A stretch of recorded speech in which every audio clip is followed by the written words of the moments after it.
My Honorable Senator Dr. Gertrude Musuruve on operationalization of Section 46 of the Basic Education Act of 2013. The businesses lined up this afternoon. Statements. Nominated Senator Petronila Were will seek a statement from the Standing Committee on Roads and Transportation on the procurement irregularities and governance malpractices at the Kenya National Highways Authority, KENHA. The Senator for Lamu County, Senator Anwar Loitiptip, will seek a statement from the Standing Committee on Roads and Transportation regarding the lack of exploitation of maritime job opportunities by the youth residing in the coastal region of the country. Nominated Senator Millicent Omanga will seek a statement from the Standing Committee on Labour and Social Welfare regarding the resumption of sporting activities in the country. Nominated Senator Petronila Were will seek a statement from the Standing Committee on Tourism, Trade and Industrialization concerning alleged monopolistic tendencies by the East African Breweries Limited EABL in beer packaging. And finally, nominated Senator Millicent Omanga will seek a statement from the Standing Committee on Finance and Budget regarding the financial status of deposit-taking commercial banks. The Speaker of the Senate, Kenneth Mekelo Lusaka, the Honourable, has stepped into the chambers. Now I will hand you over for this live proceedings of the Senate. Enjoy your viewing. Let us pray. Almighty God, we beseech you to behold with your abundant favor and blessings as your servants, whom you have been pleased to call to leadership positions in this republic. We seek guidance to treat and consider all matters that shall come under our deliberation in so just and faithful a manner as to advance the peace, prosperity, and welfare of our country and of those whose interests you have committed to our charge. Amen.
Order number 1, administration of oath.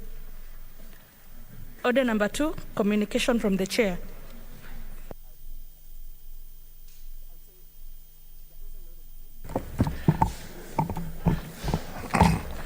I have a communication on State of the Nation address to Parliament by His Excellency the President.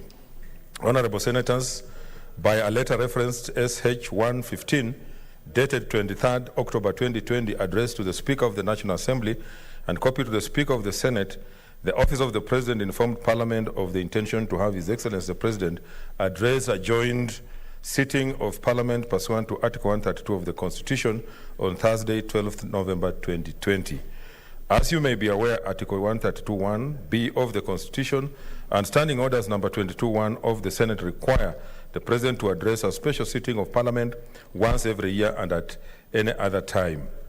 Honorable Senators, the State of the Nation address is a crucial event in the calendar of Parliament as it affords His Excellency the President an opportunity to address the legislature and the people of Kenya on critical matters concerning the country and set out the programs, the government's priorities, policies and legislative agenda.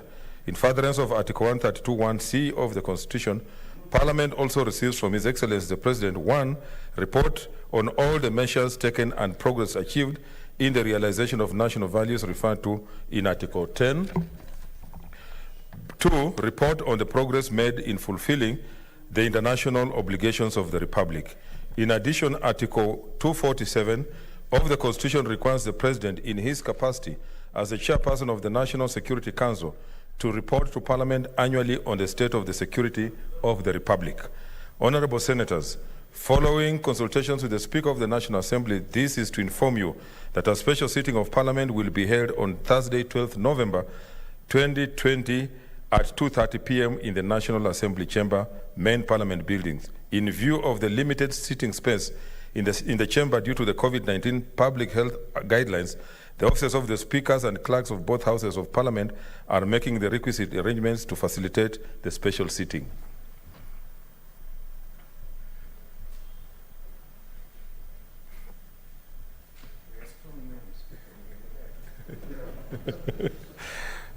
Please note that unlike previous occasions where senators and members of the National Assembly are at liberty to invite one guest each for the occasion, in this instance that will not be possible due to the prevailing COVID-19 situation in the country. The special sitting has also necessitated a rearrangement of parking slots, and as a result, the senators' parking area here at the main Parliament building will not be available for parking by senators on Thursday, 12th November 2020.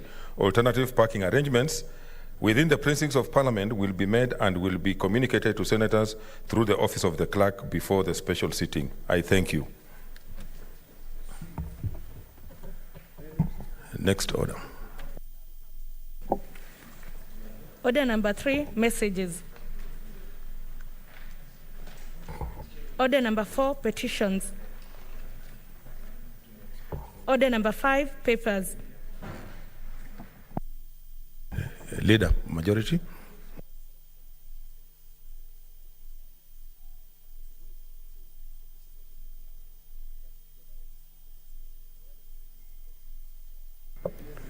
Speaker, sir, I beg to lay the following paper on the table of the Senate today, Thursday, 5th November 2020. The Crops Sugar General Regulations, Legal Notice number 99 of 2022. Thank you, Mr. Speaker.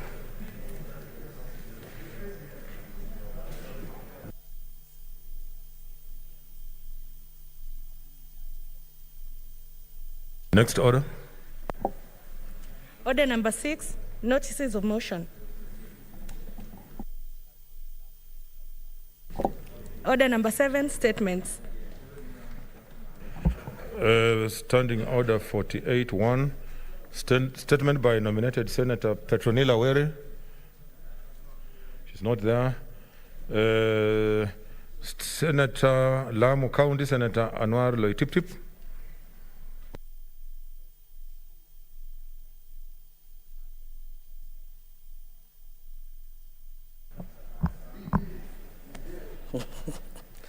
Thank you, Mr. Speaker, sir, for giving me this opportunity.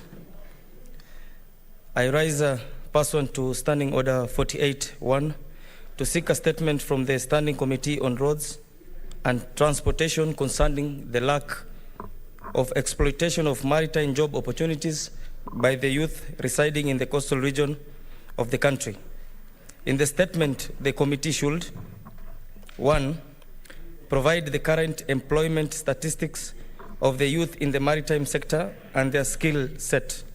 Secondly, state the official ministry position on the factors undermining the ability of the youth in the coastal region to take up jobs available in the maritime sector and the steps the ministry is taking to remedy this situation. Lastly, outline the measures the government has put in place to ensure that the youth from the coastal region are given priority in filling these job opportunities in line with the principle of devolution. Thank you, Mr. Speaker, sir.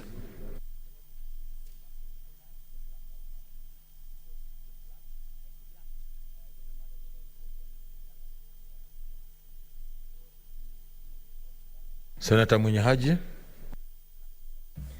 Mheshimiwa Spika, asante kwa kunipa fursa hii kuchangia taarifa ambayo imeletwa bungeni na Senator wa Lamu, Mheshimiwa Anwar Loitiptip.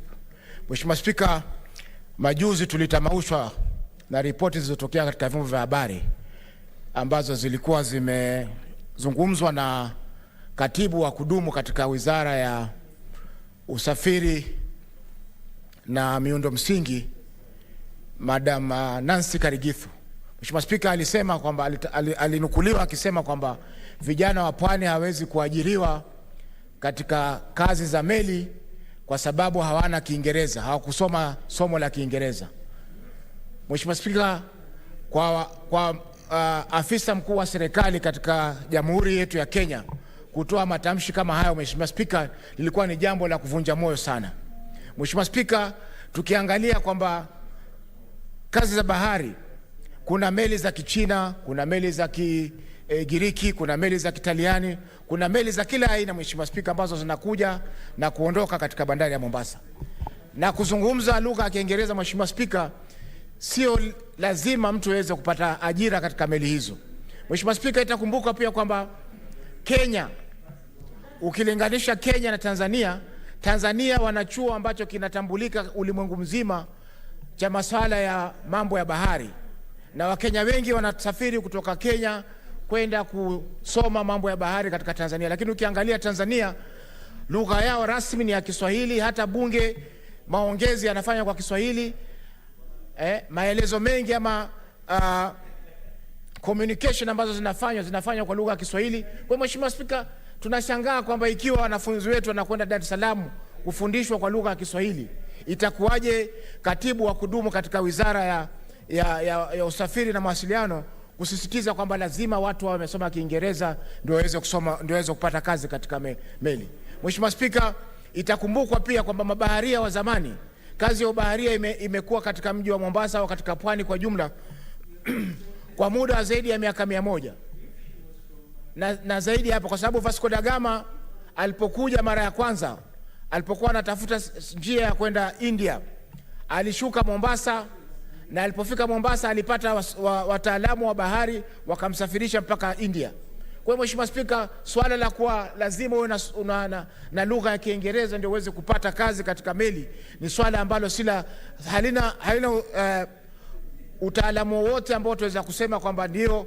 Kwa hiyo katibu huyu wa kudumu, Mheshimiwa Spika, amekosea sana watu wa pwani, amekosea vijana wa Kenya ambao wanatamaa kwamba waweza kupata ajira katika meli hizo. Mheshimiwa Spika, itakumbukwa pia kwamba katibu mkuu huyu alikuwa ni Director General wa kwanza, mkurugenzi kwanza mkuu wa shirika la Kenya Maritime Authority, na shirika lile, Mheshimiwa Spika, ndio shirika ambalo limepewa mamlaka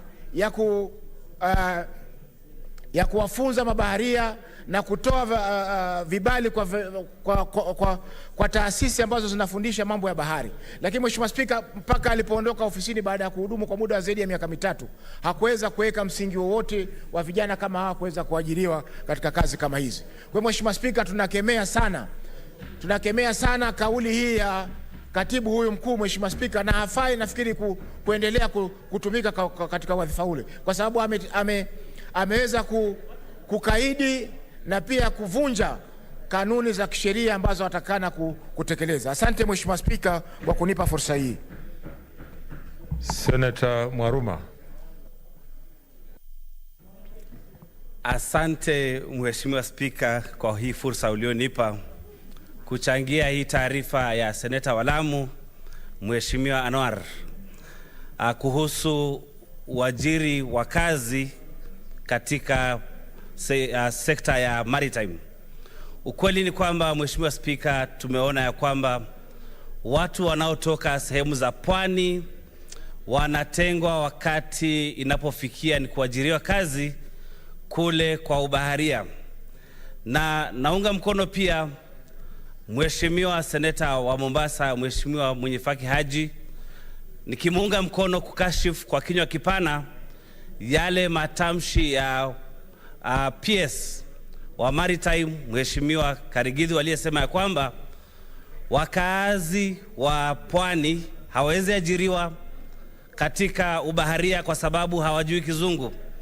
Swali ambalo nimekuwa najiuliza wakati nilipata hiyo taarifa ni kwamba wale wanaoajiriwa kule baharini wanahitaji Kizungu cha kufanya nini? Kwani wanaenda kuandika insha za Kizungu?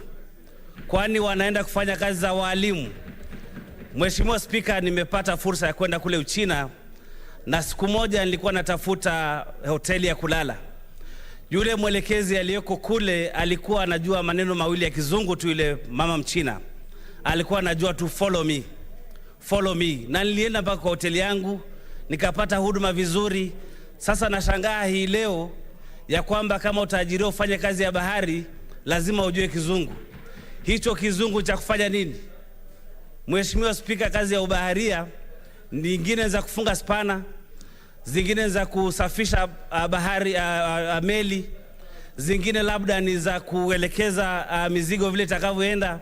Kwa hivyo mimi napinga kwa kinywa kipana ile kutenga watu wa pwani kutokana na kazi za baharia, na nafikiri ingekuwa vizuri ile kamati ya transport ambayo itapewa hii fursa ya kuangalia kwa kina hii statement, waite huyu PS na waziri pia waje watueleze huku kwa hii bunge ya seneti ni sababu gani ambazo zinawapelekea kutenga watu wetu wasiajiriwe, na watu wa pwani wasipoajiriwa basi kuna umaskini ambao unakuja kwa watu wetu wa pwani. Nashukuru Mheshimiwa Spika kwa hii fursa.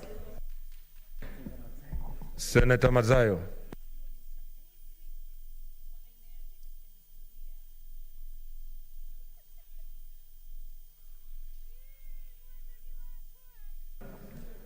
Asante Bwana Spika. Bwana Spika, mimi pia nataka kujiunga na wenzangu waliotangulia hapo awali kwa taarifa hii iliyoletwa na ndugu yangu mdogo wangu Anwar, seneta mkakamavu wa Lamu. Bwana Spika, ukiangalia katika sheria zetu za Kenya, sheria za Kenya hakuna mahali popote kumeandikwa ama imeambiwa ya kwamba Kizungu kitakuwa mbele ya Kiswahili ama Kiswahili kitakuwa mbele ya Kizungu. Tunavyoelewa sisi katika Kenya, lugha ni mbili za kitaifa. Unaweza kuongea Kizungu ama unaweza kuongea Kiswahili. Bwana Spika, ni jambo la kusikitisha haswa ikiwa katibu wa kudumu anayeangalia mambo ya baharini anaweza kutamka maneno ya kwamba kwa sababu vijana wa pwani hawajui Kizungu ndio hawezi kupewa nafasi za kuandikwa kazi katika meli ama kazi katika nyadhifa zozote. Hilo ni jambo la aibu sana. Bwana Spika, pole Bwana Spika. Bwana Spika, utaona ya kwamba katika kazi tunazofanya sisi, hata yule mfanyikazi wako ndani ya nyumba, Bwana Spika, si Kiingereza peke yake. Hata ukiwa naye unaweza kuongea na ishara za mikono. Kwa hiyo itakuwa ni matusi kwa mtu ambaye amepewa mamlaka na Rais wa Jamhuri ya Kenya atumikie wa Kenya, aanze matusi kutukana na watu wa pwani. Manake Bwana Spika, jambo la aibu na la kusema wazi hapa mbele ya bunge ni kwamba huyu mama mwenyewe yeye anaishi pande za pwani, familia yake yote iko ndani ya pwani, utajiri wake wote amepatia akiwa pwani, bwana yake amezaliwa na amesoma ndani ya pwani, historia yake tunajua sana. Na hivi sasa ile nidhamu yetu, ule ukarimu wetu umetuchongea mpaka sasa anaona sisi hatufai. Sasa ni madharau na matusi ndio anapeana vijana ama watu wa pwani. Hili ni jambo la aibu, na nafikiria ingekuwa vizuri nikiwa nitaungana na wenzangu ya kwamba kamati ile ya uchukuzi itakayokuwa ikiangalia hili swala hili, ni umuhimu ya kwamba huyu mama aitwe na aje pale atueleze ni mahali gani ambapo andikwa katika sheria zetu za Kenya ama katika katiba kama Kizungu ndio bora kuliko Kiswahili, na ndio sababu vijana wa pwani hawawezi kupata hizo kazi. Asante Bwana Spika. Senator Christopher Langat. Thank you, Mr. Speaker, for also giving me this opportunity to make a contribution on this very important statement from the Senator from Lamu. And I want to say, Mr. Speaker, that currently there are so many issues coming from the coastal region concerning unemployment, concerning discriminations on matters of employment. The other time we went to the KPA we were actually on a different mission, but the issues that were raised by the people from the coast concerning discrimination on employment is getting so high. So I want to say that discrimination of the youth based on various things. We had discussed here one time, Mr. Speaker, to the point of raising a concern. Murkomen is saying BPI itamaliza, but Mr. Speaker, save me from this guy here. He's finishing my time. So I want to say that he has left you, has now come to me. So I want to say that though we are talking about PBI coming to solve this problem, it is this particular house that this particular issue can be addressed. Actually, bringing forth a problem that, an issue that people could not be employed on maritime section because of language is not something to be entertained. I have been thinking that Kiswahili is a national language. That when somebody can speak in Kiswahili, that can be allowed to be employed in one area or another. So if this is the situation as the senator has raised, this is an insult or an injury to the people from the coast. Already the seaport has been transferred to become a dry port somewhere in Naivasha, and it will bring more problem. Employment soon will be centralized in Naivasha here instead of the coast. So prepare for more problems. You people from the coast, prepare for more problems because the employment sector has been transferred from the coast to this particular region. So I want to say that we support these people from the coast, that those particular local jobs should be given to them. In fact, some few weeks ago, some people in Bomet almost raised a concern when the principal of Bomet University employed a watchman from our own area. So these particular local jobs should be given to the locals as a way of promoting social corporate responsibility. So I want to support the people from Mombasa and say the jobs must be given to them from the area. Thank you, Mr. Speaker. I know sometimes you preach, is that a prophecy, saying that they are going to have more problems? Senator Shionga.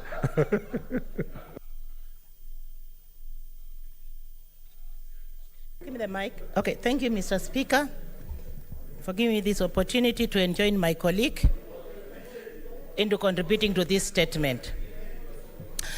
Mr. Speaker, the issue of employment, especially what has been raised by Senator Anwar, is of much concern.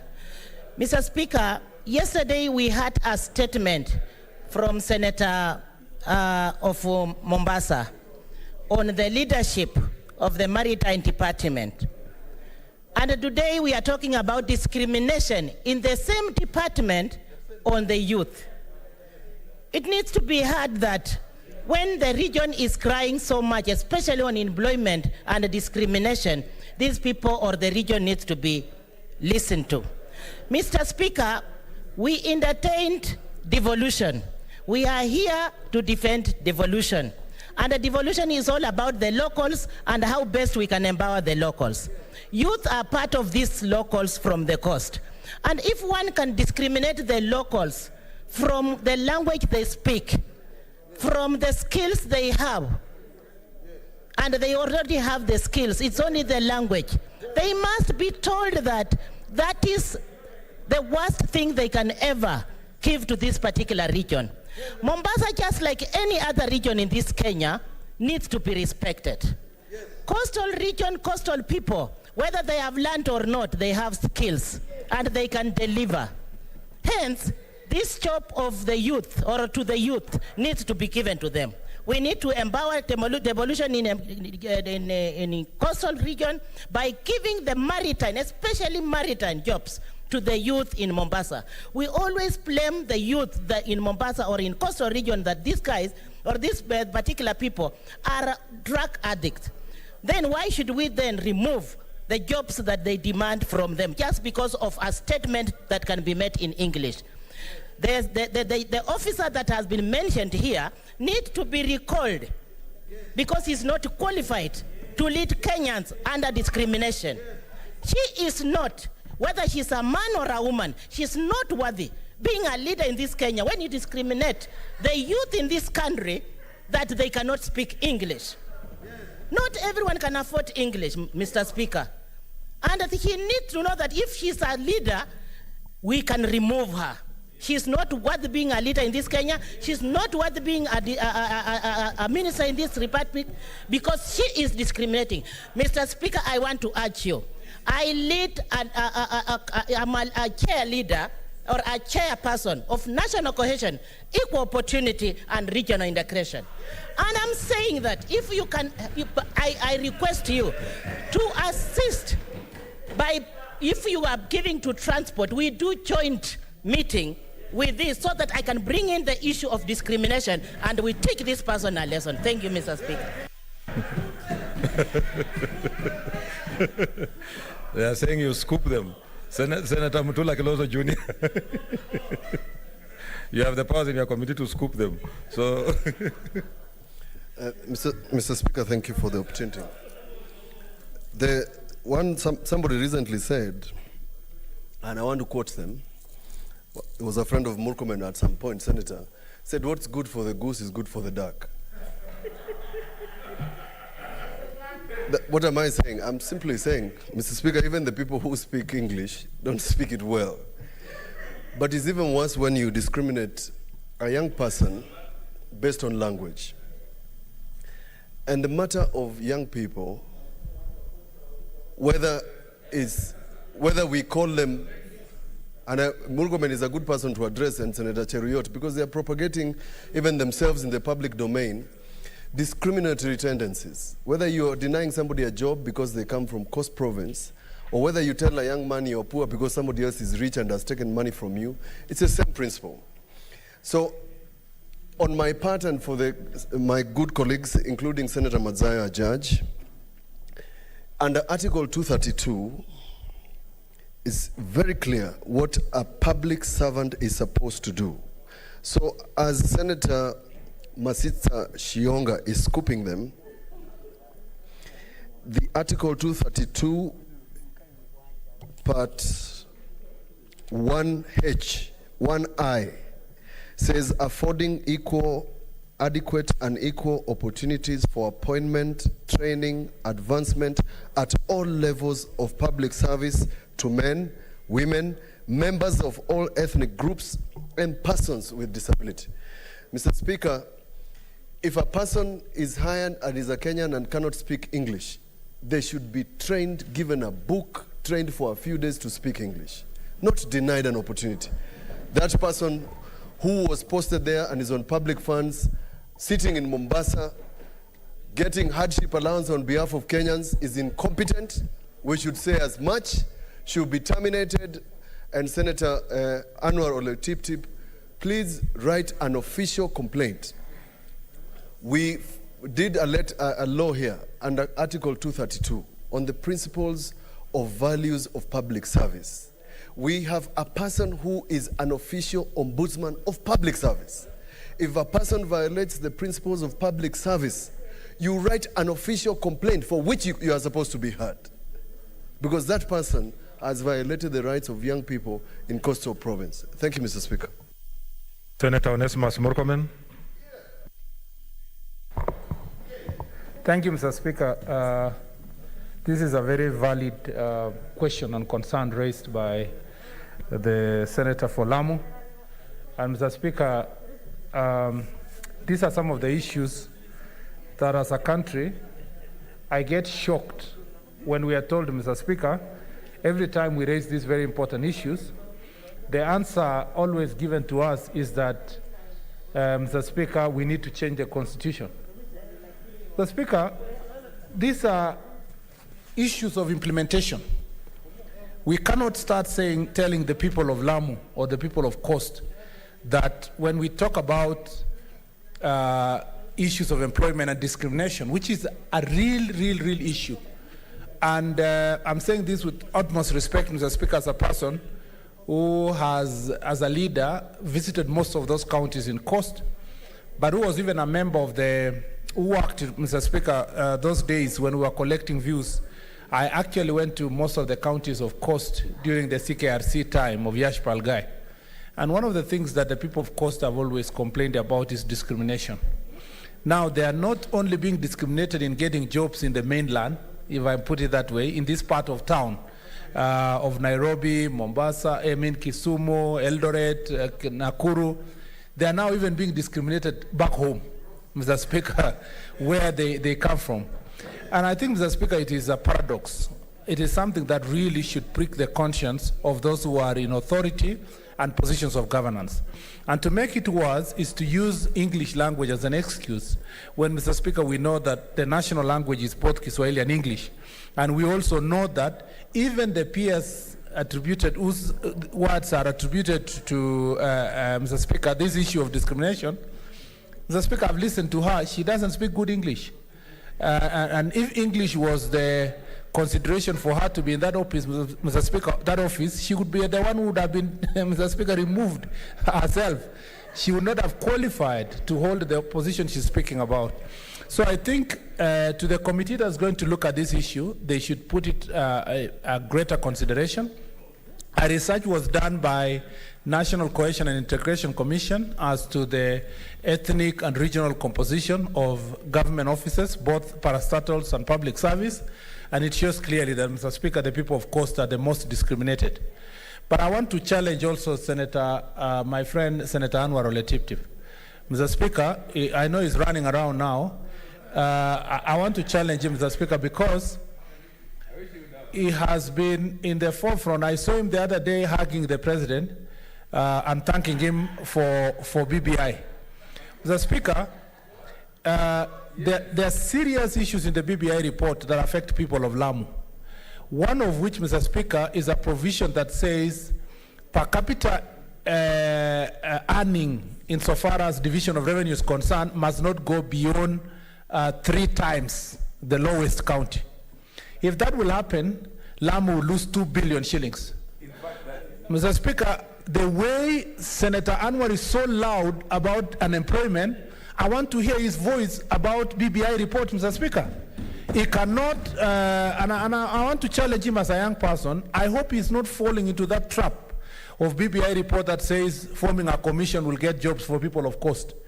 If, Mr. Speaker, at the moment, an implementation, a simple implementation like hiring people in port, they cannot hire the locals. Where can you assure me, Mr. Speaker, that forming a youth commission is going to create jobs for those people? The challenge that is facing this country is implementation of the law as it is.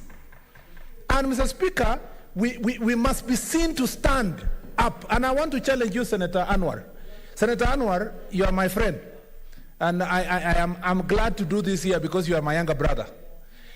You see, if all of us here are going to fall into this trap of being our friendship with the executive, our friendship with the president, and so forth, and sell the future of the people of Coast by accepting the BBI report as it is, Anwar, I want to challenge you. I want to hear your voice, not the voice of others. I want to hear your voice because during the division of revenue, your voice was hazy. It was not very clear. But now that you've brought this question here, we want to hear your voice when it comes to BBI report and whether, and I don't want, Mr. Speaker. Senator Murkomen, I hope you are not using this opportunity to discuss BBI. No, Mr. Speaker. Mr. Speaker, BBI is a public document. We'll discuss it. Why I want to challenge Senator Anwar is, Mr. Speaker, that you know some of us came out of our constituencies that were losing nothing in division of revenue. Senator Malala, myself, Senator Sakaja, and defended counties and regions that were losing money.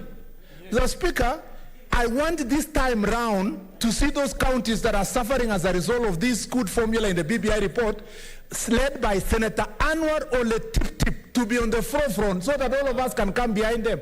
And that is the same challenge I have with these pastoralist counties.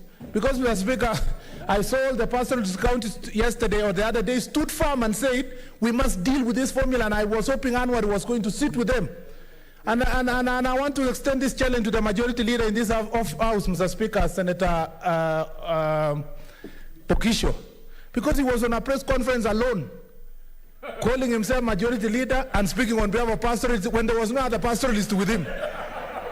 Mr. Speaker, as a House, Mr. Speaker, and as a Senate, we must not allow leadership of this House and the Senate to, Mr. Speaker, be silent again about the issues that are going to affect this country for the future. So, Senator Anwar, as a young man, please, I want to follow you this time round on this issue of division of revenue and the formula. And I look forward to this discussion.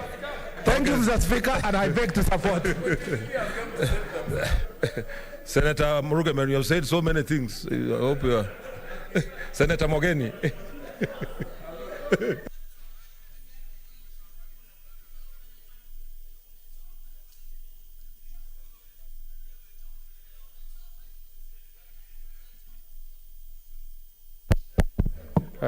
Thank you, Mr. Speaker. Mr. Speaker, I am also rising to support this statement that has been requested by Senator for Lamu, my good friend Anwar Loitiptip. But you know what should interest the House, Mr. Speaker, is that for 2 consecutive days, we have been discussing issues of discrimination directed at the coastal people. I was in the House yesterday, Mr. Speaker, when the good Senator for Kilifi, Judge Stuart Mazayo, you know, gave an analogy in the House, and he gave names of heads of parastatals, 5 of them from the coastal region that are headed by people from one region. And in all those positions, Mr. Speaker, there was nobody from the coastal region. What was even more, amazing, Mr. Speaker, is that Senator for Mombasa, Senator Faki, gave an incident where people were interviewed for positions for a particular city in the coast, and the person who was number 4 is the one who was picked, and the other leading 3 candidates from the coast who were qualified for the job, who were interviewed, were left out. I mean, how far must we go as a government in discriminating against the coastal people from the coastal region?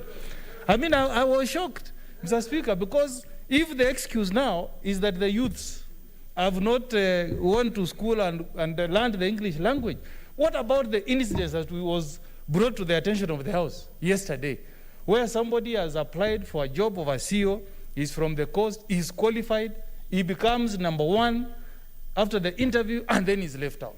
Mr. Speaker, if we were to talk honestly and be serious as leaders, there is somebody somewhere who systematically wants to discriminate against the coastal people. And I think it's not fair, really. If the president of this country is listening to us, if he's watching this debate, this should be a wake-up call, Mr. Speaker. Because you cannot be talking about putting the country together, about unifying this country, about supporting the youth of this country, when somebody working for your government is very systematically trying to discriminate against the youths of Mombasa. Mr. Speaker, even if you want to get people to work in these ships, some of these guys from the coast, you can never swim better than them. I mean, they have some of the lifetime skills. I mean, they don't need English, really. I think the committee, and I don't know why this matter is just being referred to the Roads Committee, I think the Committee on National Cohesion should pick this issue of what is happening in Mombasa against the coastal people, and we get a report in this House. Because it is not fair. Even if it's me, Mr. Speaker, I will not be happy if you discriminate against my people of Nyamira, because we are here as representatives of our people. And if these issues are happening, we must bring them to the attention of the House. And because we are colleagues, we must speak in solidarity with the coastal people. So I want to say, Mr. Speaker, that as the Senator of Nyamira, I identify with the cause of the coastal people, and we must send a strong statement to the government that this discrimination should come to an end. I support, Mr. Speaker. Okay, I'll say something about that. Senator Chararge, then Senator Wambua. Thank you, Mr. Speaker, for this opportunity. I want to support my brother Anwar, and it is so sad when I saw the PS in charge of Maritime talking that coastal people do not understand English. I was shocked, because according to Article 7, I hope she's watching, the national language of the Republic is Kiswahili. Part 2, the official languages of the Republic are Kiswahili and English. Mr. Speaker, I am meant to understand that the coastal youth are one of the unique people. Because apart from understanding Kiswahili, they know Italian, they know Spanish. And I saw in social media some of them eloquently knowing Italian, knowing Spanish, another language, German, yet you are using only a yardstick of English. Mr. Speaker, if Kenya was a functioning country, if executive was functioning, if the president was serious, PS Karigitu Nancy Macharia should have been fired long time ago. Because this issue is so serious. The other time, Mr. Speaker, somewhere in Nandi, I said people should respect the deputy president. The NCIC arrested me. Which other incitement words are you looking worse than what PS Nancy Macharia said about the coastal youth? It is continue a systematic and systemic isolation and from the people, and especially young people from the coastal region, Mr. Speaker. Mr. Speaker, it is so sad, and I want to challenge my brother, Senator Anwar, and I want to thank him. He stood with me during the formula, and we were able to have a consensus at the end of the day, and I believe he's a man of stand. I want to challenge him that my brother Anwar, you need now to draft, and I think Senator Mutula Kilonzo Jr. has advised you very well that there should be official complaint to Ombudsman. Make sure also you write to the president. Or if you speak to the president, you can give him a call. We cannot allow the people by the name called PS Nancy Macharia continue undermining the unity of this country. Karigitu, a PS. What is the CS in charge of transport doing when somebody under his docket is saying such words, Mr. Speaker? Mr. Speaker, the unity of this country is under threat when people like PS are saying such words. Mr. Speaker, third and finally, is that I hope the committee nowadays informed that I'm a member of NCIC. I have seen my chair insinuating that she might scoop the PS. Mr. Speaker, I want to assure the House that when this matter will come up in the committee of NCIC, courtesy of my capable chair, what's your point of order, Senator Musurube? Let's consult in low tones and observe social distancing. I know we are Honorable Speaker, thank you for giving me this time. I just want my Honorable Senator Cheregai to confirm to us, Cheregai, whether the PS is Nancy Macharia as he says.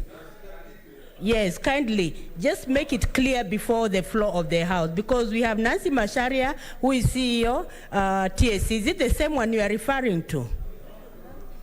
My apologies, Mr. Speaker, I think mix up.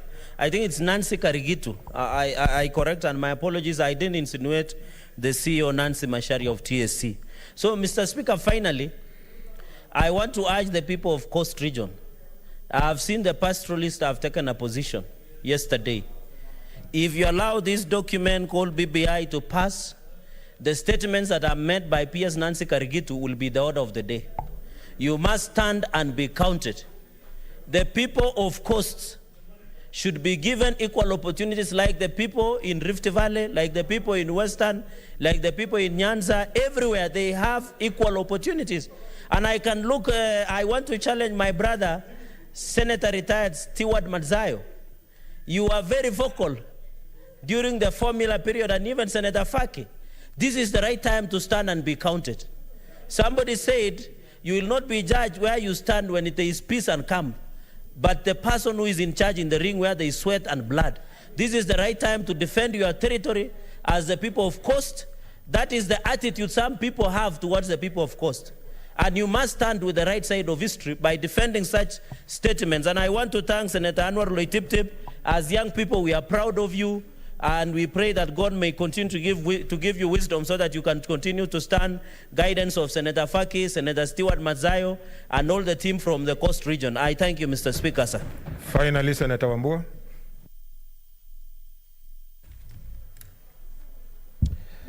Thank you, Mr. Speaker. Mr. Speaker, I rise in support of the statement by Senator Anwar. Mr. Speaker, I will say very few things.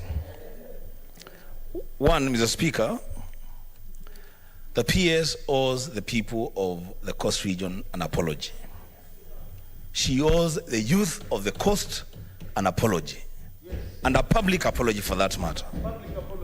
The Speaker, it's actually a shame that a leader at the level of a PS would introduce a new category of discrimination in this country. Discrimination on the basis of the language that you speak. The Speaker, it's really a shame. Article 27, the Speaker of the Constitution, is very clear that no person should be discriminated against on any basis. And the Constitution lays down the areas of discrimination, and the PS has actually brought in a new category of discrimination, that the reason why the youth in the coast region cannot secure jobs is because they cannot speak good English. The Speaker, it's ridiculous, it's shameful. The Speaker, I want to say that discrimination of young people in one region of this country is discrimination against young people in all parts of this country. Discrimination of one region in this country is discrimination in all parts of this country. Why do I say this, Mr. Speaker? Mr. Speaker, I went to Moore University in Eldoret. That's where I did my first degree. And Professor Kamar was my teacher. Madam Speaker, at that time, the leadership and the management... Mr. Speaker, I know you're talking about Kamar, but she's not on the seat now. Senator Kamar. I'm sorry, Mr. Speaker. Senator Kamar. The Speaker, the leadership and the management of that university, at the time that I was a student there, reflected the face of this country. We have heard stories, and they're not stories. We have heard narrations, Mr. Speaker, of what is happening, especially at KPA in Mombasa, where the people of that region, for the longest time, have complained about being discriminated in securing jobs because they are being told they are not properly educated, they cannot work. Mr. Speaker, this discrimination must come to an end. And lastly, I want to challenge my brother, Senator Lamu, to actually draft a motion of censure against the PS and bring it here so that we discuss the PS and give direction on, and let that serve as an example to other PSs and other government functionaries who think that this country belongs to them and belongs to certain sections of or regions of this nation, and that some people are more Kenyan than other people. Mr. Speaker, I support. Okay, thank you. I wanted to say this when the Chair of National Coalition is here, because matters that have been raised are really important. And you take your seat. And whether this is referred to your committee or not, on your own volition, you should be able to move as a committee. Because when we have a situation where, like this being alleged, where somebody was number 1 is left out and number 4 is picked, we want that report in this house so that then we can collectively take a decision as a house. So take it upon yourself, this whatever what Senator Anwar has brought and what was raised yesterday and the issues that have been raised, so that you bring here a report in the next 2 weeks so that we are able to make a collective decision as a Senate, because this must come to an end. We cannot continue operating like that and raising issues and just sweeping them under the table. It's so directed. Senator Petronila Were, on question, statement number 4. Senator Omanga is not there, so we've skipped it. Petronila. Thank you, Mr. Speaker. Mr. Speaker, sir, I rise pursuant to Standing Order 48-1 to seek a statement from the Standing Committee on Tourism, Trade and Industrialization concerning monopolistic tendencies by the East African Breweries Limited, EABL, in beer packaging. In the statement, the committee should explain why EABL is using its dominant position in the market to engage in restrictive trade practices by engraving the universal Euro brown design beer bottles with the EABL initials, thus limiting access of beer bottles by its competitors. Secondly, Mr. Speaker, the committee should explain whether any beer company in Kenya has the right to claim ownership of the Euro brown design beer bottles, considering that the bottle design existed many years before EABL and these competitors ever entered the Kenyan market. Mr. Speaker, the committee should also state whether the move by EABL, East African Breweries Limited, to engrave the Euro brown design bottles with its trademark is in contravention of the Competitions Act. And Mr. Speaker, the committee should also cause the Competition Authority to investigate EABL's unfair competition practices and take the requisite action as provided in law. And finally, Mr. Speaker, the committee should state measures, if any, put in place by the government to ensure East African Breweries Limited does not continue abusing its dominant position in the market to perpetuate anti-competitive practices against other players in the beer market. Thank you, Mr. Speaker. Senator Musuruve, you want to? Honorable Speaker, thank you for giving me this opportunity, and kindly allow me to thank Senator Locorio for bringing this statement on the floor of this House.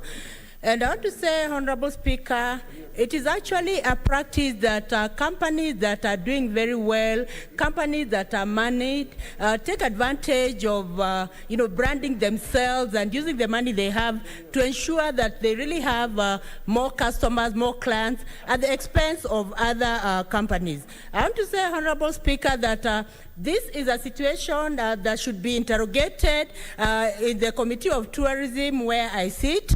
And I also want to say, Honorable Speaker, that it will be very good for Senator Lucorio also to take us through as a committee in this matter so that we understand it better and see how to intervene in order to protect also other smaller companies, Honorable Speaker. Because when companies are on board, even smaller ones, they actually provide employment for our youth. And as a nation, we really are keen about ensuring that the youth have employment. It is a clarion call that is running everywhere, as a nation, that we want youth to be employed and want to create employment for youths all over. So, Honorable Speaker, thank you for giving me the opportunity. I actually support this statement by Senator Locorio, and I know that when it comes to the committee where I'm Vice Chair, Honorable Locorio, I want to tell you that we will look into the depth of this matter so that there is no company that is monopolizing and, at the expense of others. Thank you, Honorable Speaker.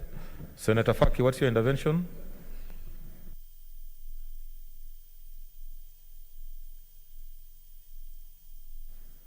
Thank you, Mr. Speaker. On the 25th of May, 2020, Mr. Speaker, sir, I sought for a statement on the shooting down of a Kenyan aircraft in Somalia. And in the statement, we had requested for the Committee of National Security and Foreign Affairs to investigate the shooting down and maybe bring a report to the House. However, Mr. Speaker, sir, to date, I have not had any engagement with the concerned committee.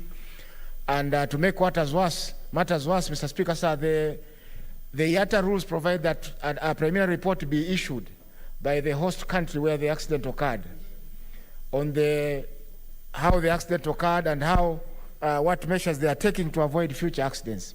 So far, Mr. Speaker, sir, that report has not been issued. The matter was investigated by both the Kenyan government and the Ethiopian government.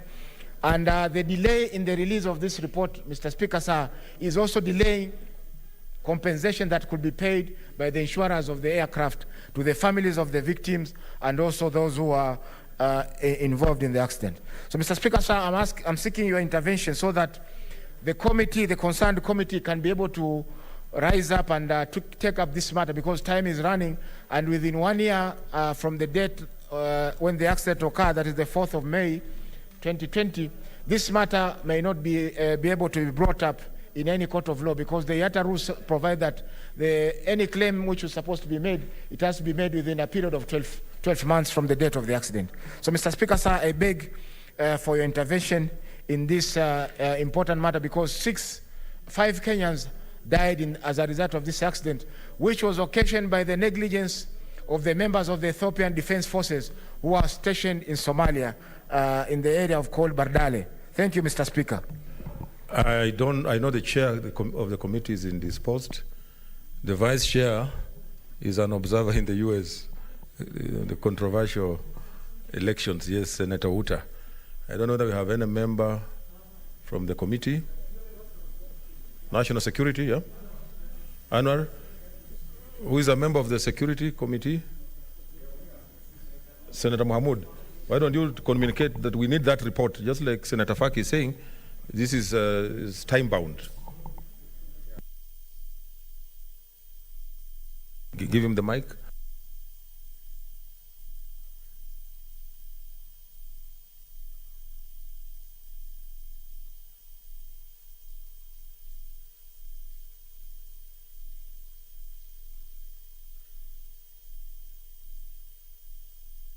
Mr. Speaker, we have the committee, we undertake to look for that report and see how we can be able to deliver it. I thank you.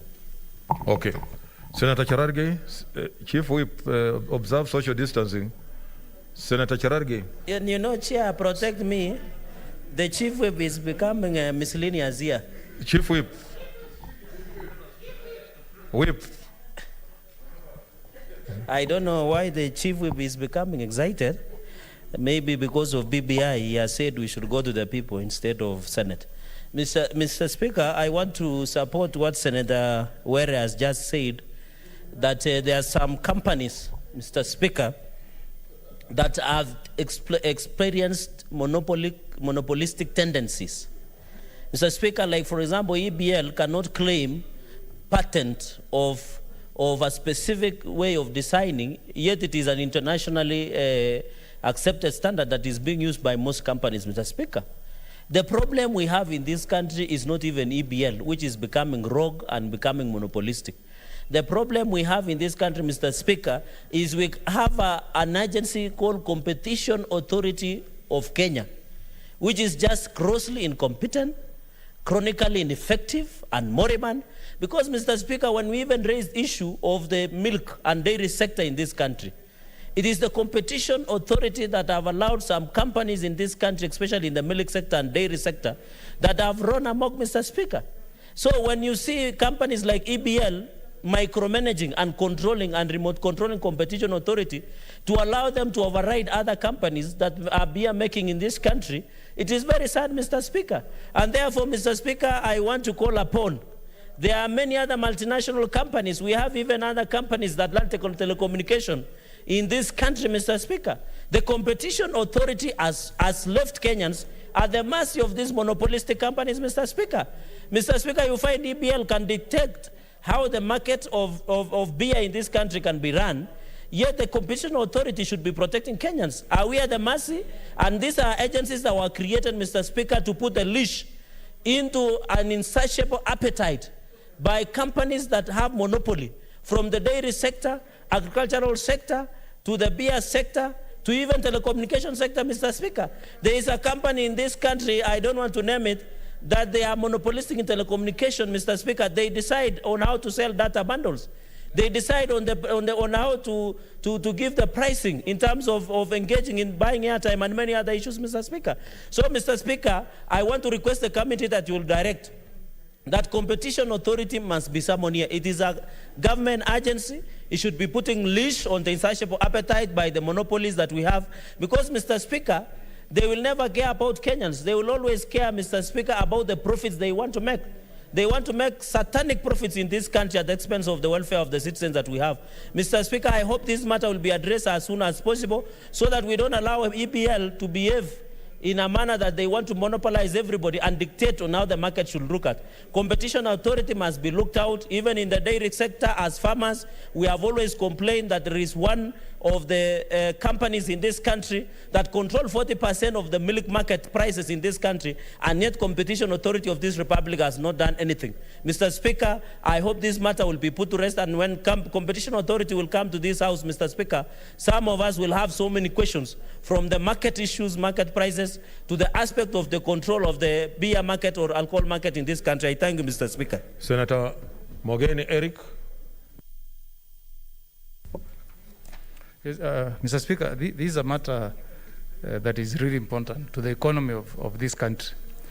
Because, Mr. Speaker, why we came up with the competition authorities, because we wanted to encourage competition among players in the market. And you know, Mr. Speaker, if you follow the history of this country, there are so many players that have tried to set up shop in Kenya. But what out there is that Kenya breweries will never give them room to operate. They come with very unfair business practices in the market just to ensure that they kick any competition out of the market. You know the case of the South African company, Castle Larger, that tried to set up shop here, but because of unfair business practices by Kenya breweries, they closed shop, left the country. I've been reading the newspapers about a local company called Keroche, and they also point fingers towards unfair practices from the Kenya breweries. And Mr. Speaker, it serves this economy if we allow many players to set up shop. That way we create more employment opportunities for our people. But if we allow one player to remain with a monopoly in the market, it's the same people who are in employment who will continue being in employment. But if we allow many companies to come, open, set up shop, it will be able to employ many of our youths. There is no way we'll ever solve this problem of youth unemployment unless, as a country, we get it right. And I think one way of getting it right is to allow many players in the industry. I remember there's a time, Mr. Speaker, we were out of the country in Australia, and I was told there are more than 500 small beer-making companies in a country with a population of about 24. Now in Kenya, we have a population of about 48 million.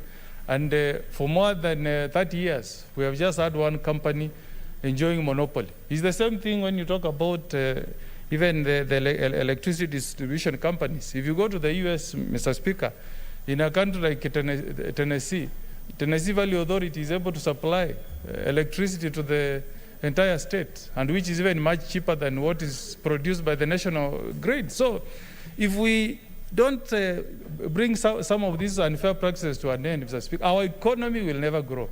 We will never be able to create employment. It's not magic. It's just us getting our policies right. When we come up with a body like the unfair competition practice body, the competition authority rather, they must understand what their mandate is, and they must help the market to become fair, to attract investors from outside, so that we can say now these new companies are creating jobs for the youth. Otherwise, we will set up a National Youth Commission in the Constitution. But unless we fix the problems that are afflicting us in terms of attracting industries to come and set up shop, we'll never get it right. So I hope, Mr. Speaker, that the committee that is going to look into this matter can take it seriously, and once for all, we try and fix this idea of one company feeling that they should not allow any other company to set up shop. It is not in the best interest of this country to say that Kenya Brewery should be the only beer-making company. It may serve the business interests of that company, but it's not serving national interests. So I really pray that the committee that will be tasked with looking into this matter can go to the bottom of it, summon the competition authority to come here and tell us what they have done to ensure that the market becomes even and attractive to other players who want to join the market. I support, Mr. Speaker.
Thank you, Mr. Speaker.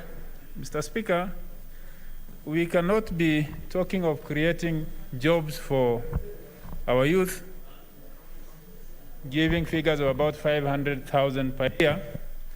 Then we, on the other hand, a stifle competition in the sector which is supposed to generate those jobs, be it in the specific case of East African breweries or any other sector. So I'll urge the committee to look very clearly and seriously at what the competition authority is doing to sort out this kind of issues, because we have been creating authorities and commissions which just go to sleep immediately after they're created. They don't take up their job seriously. Mr. Speaker, also I'd like to urge the committees, when these statements are given, to follow them up, because more than a month ago, or even I think 2 months, I had requested a statement from the Committee of Roads and Transport on the issue of the Road Maintenance Levy Fund. And up to now, yesterday I checked with the committee, there was no reply still from the CS. And those are the funds we have been allocating funds in the County Allocation of Revenue Act, and we need to see what is being done there. If the CS cannot report back to us, then we'll not have a way of checking what is actually going on. So whatever we are doing, we must have a follow-up on these questions so that whatever members are asking is useful. Otherwise, if we just generate questions here and they're not being responded to, then we are not doing any service to Kenyans. Thank you. Senator Irungu Kangata.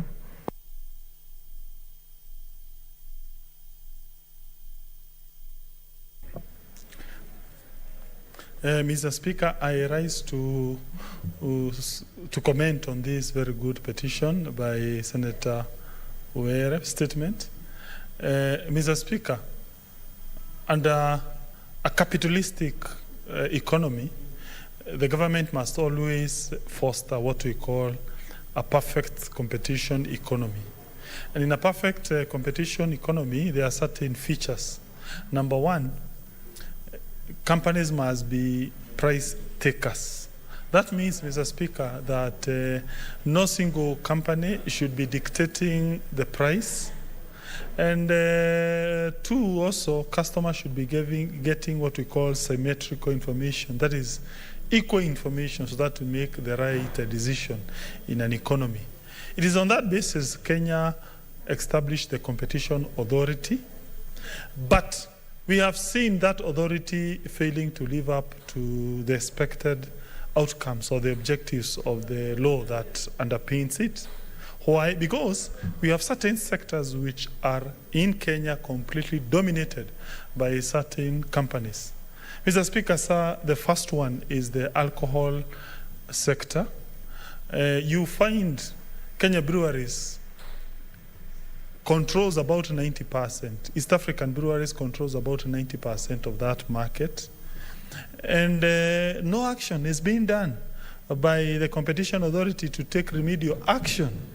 This is completely unfair, because by doing that, several things happen. Number one, East African Breweries is the one now that dictates the price of beer in this country.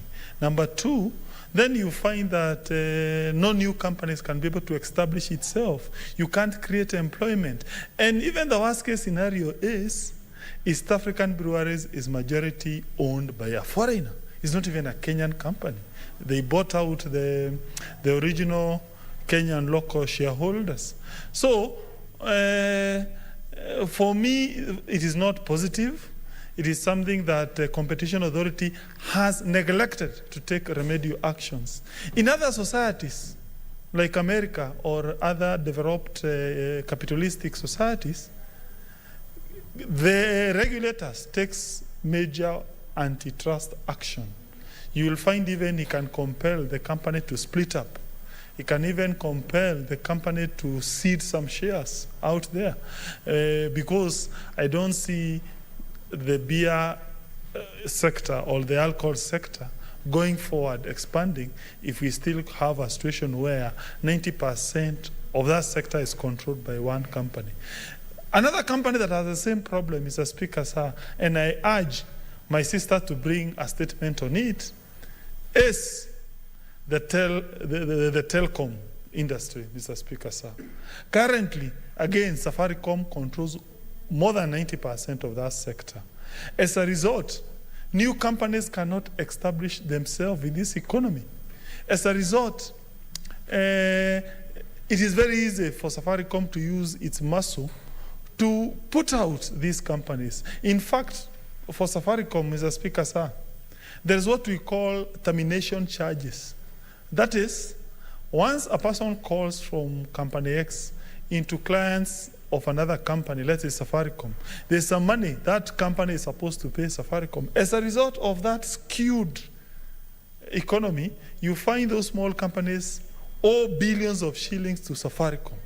Surely, at what point shall we have a situation where those companies are going to become competitive, they are going to innovate, and they are going to ensure this market is free and competitive?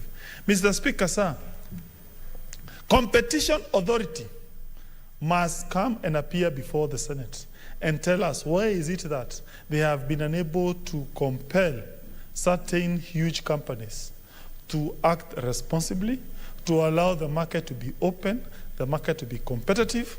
That is the only way we can create employment.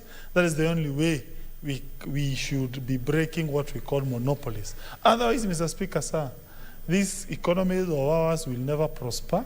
We shall not innovate. We shall not create employment. And it will be a very imperfect competitive economy. I therefore support my sister for bringing this issue. Mr. Speaker, sir, as I finalize, I'm aware there has been some litigations concerning this matter. I've seen that in newspaper. But I think what is before us is not that which is in court. I think as we are looking at the public interest elements into it, not the private issues which are currently being litigated in court. I'm not aware of any other time Parliament has ever endeavored to question Competition Authority on matters of a closed economy, a competitive economy. And I think this petition, this statement, affords us that opportunity. Thank you.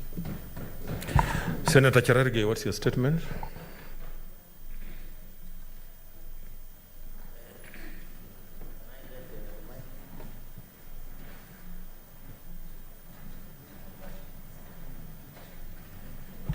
I'm told you log in afresh so that you can get the information.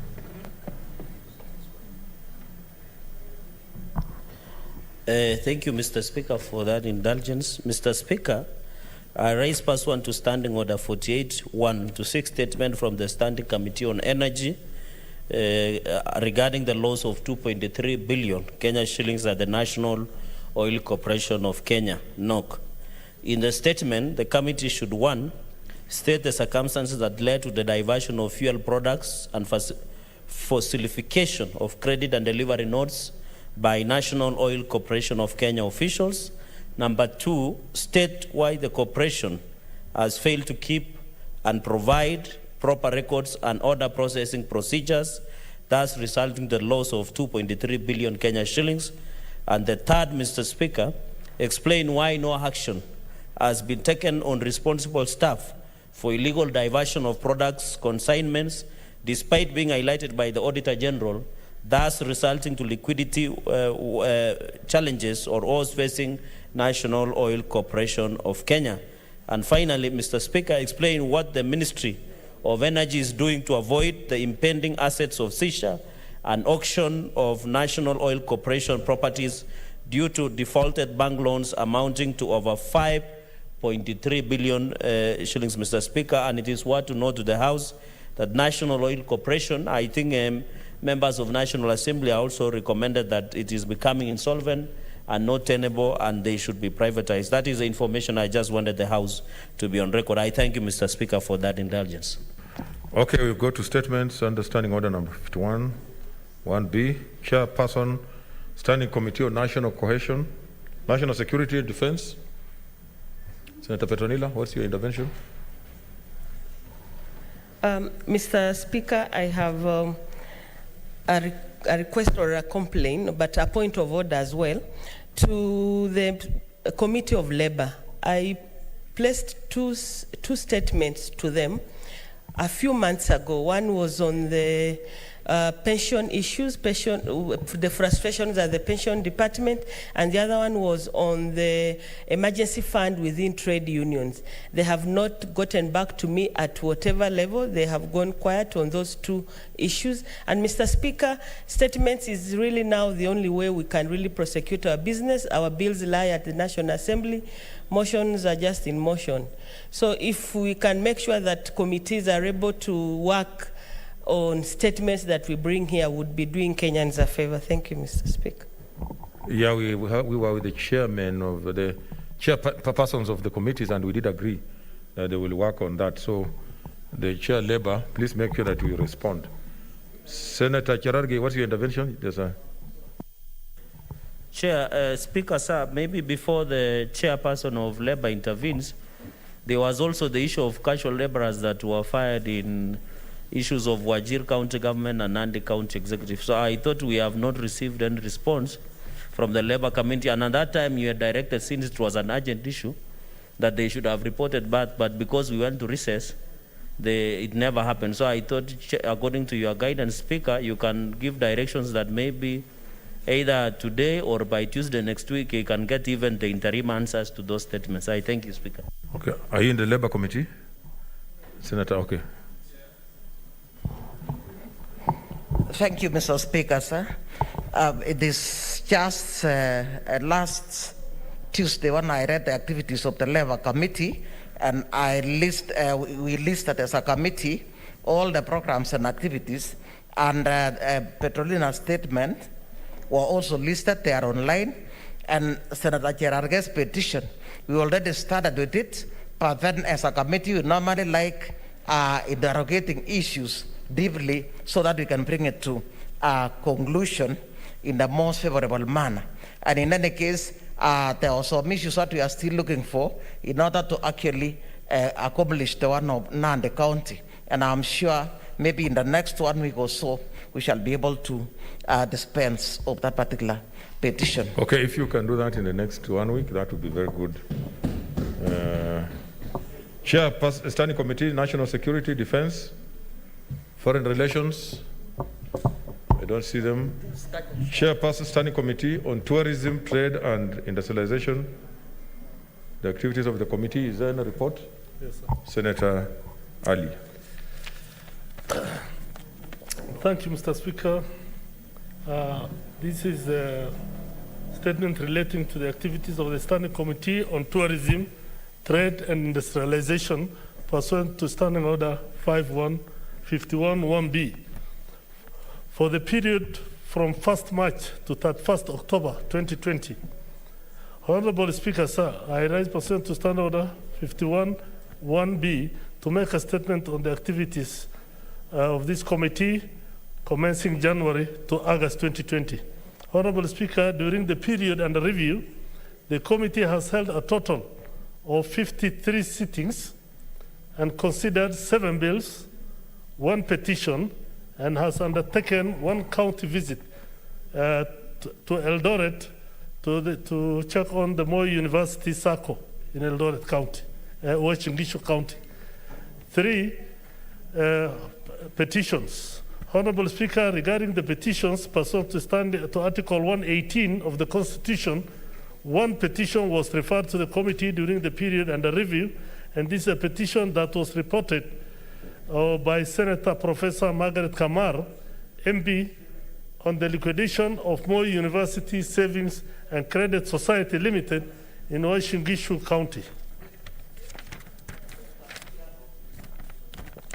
Upon receipt of the petition, the committee has undertaken stakeholder engagement and has subsequently received submissions from a wide range of stakeholders and respondents who include the Ministry of Agriculture, Livestock, Fisheries and Cooperatives, the State Department of Cooperative, the Commissioner of Cooperatives, the SACCO Societies Regulatory Authority, SASRA, the County Executive Government of Uasin Gishu, the Intergovernmental Relations Technical Committee, the Commissioner of Cooperative Department, the Cooperative Bank of Kenya, the petitioners, and other persons affected by the liquidation of the SACCO.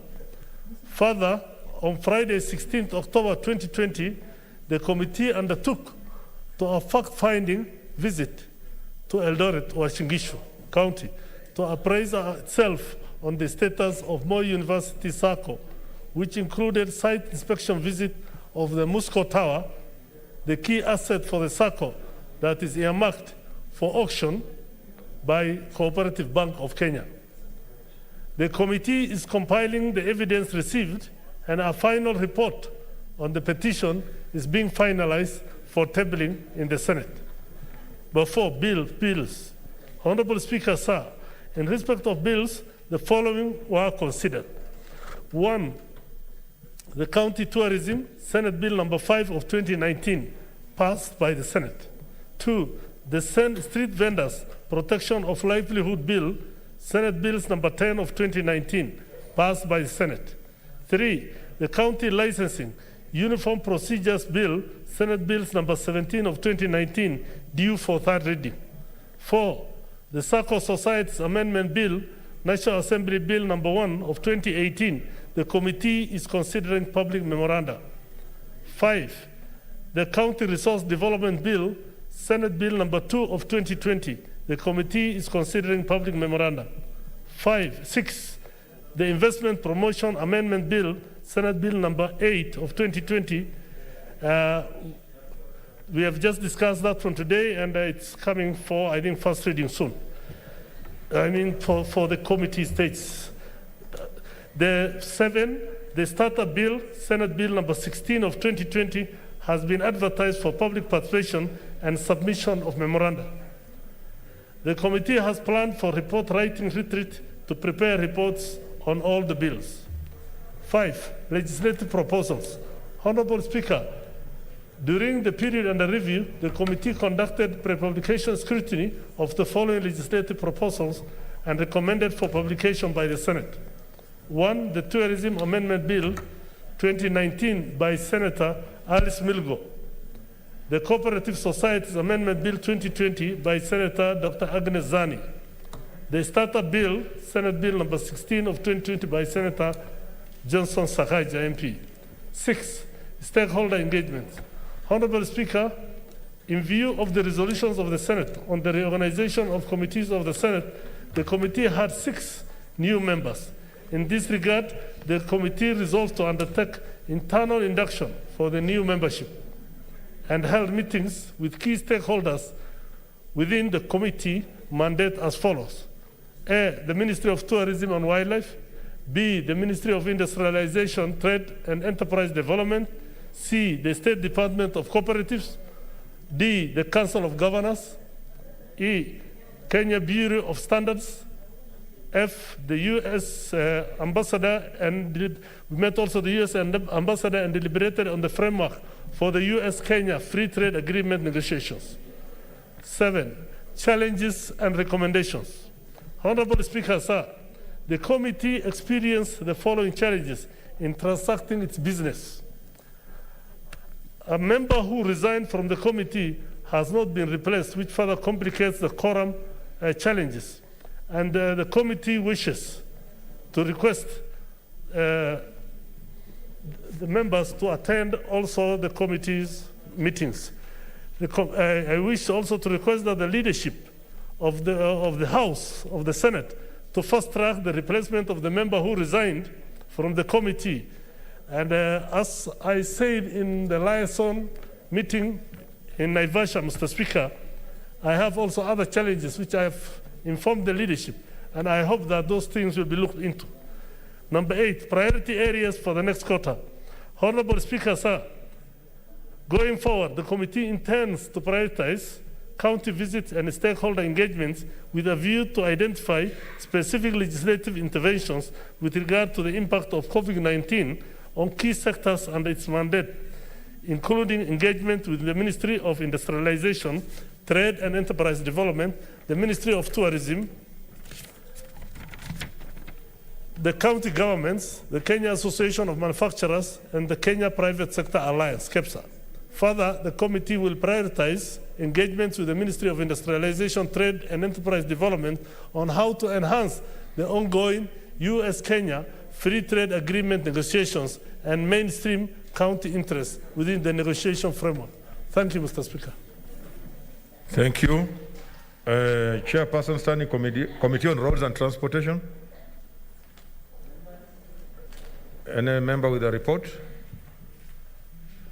Okay, we move on. Senator Wambua, seemingly your names are not coming here.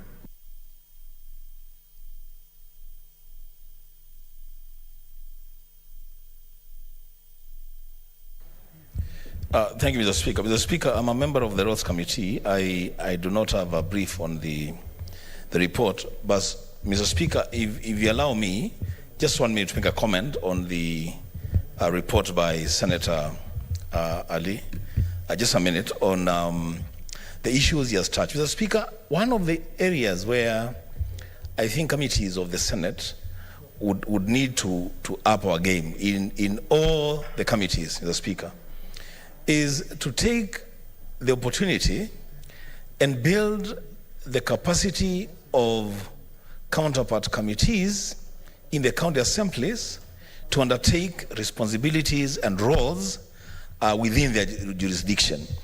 I say this because in the Committee of Trade and Tourism, there are a lot of opportunities in the counties, and especially opportunities for tourism, which county assemblies, for a reason or another, have not really tapped into and expounded on for the benefit of the counties, not just as tourist attractions to generate revenue for the counties, but also as cultural heritage for the identity of the peoples of those regions. Mr. Speaker, I say this because I have in mind especially two aspects which fall squarely under the Committee on Tourism. In Kitui, where I come from, we visited Kitui last year.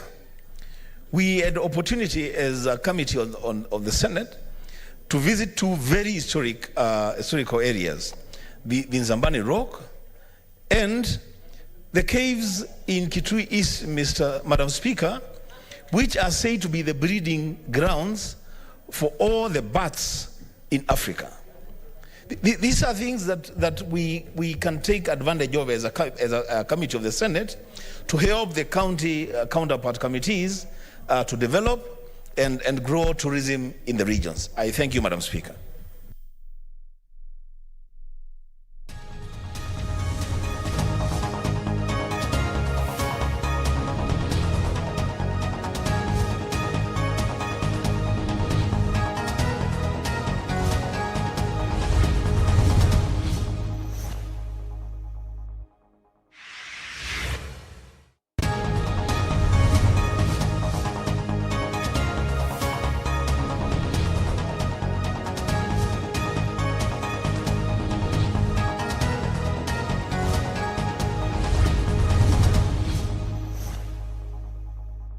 Contract basis to serve as a high commissioner or an ambassador. These nominees, Mr. Speaker, they are well experienced.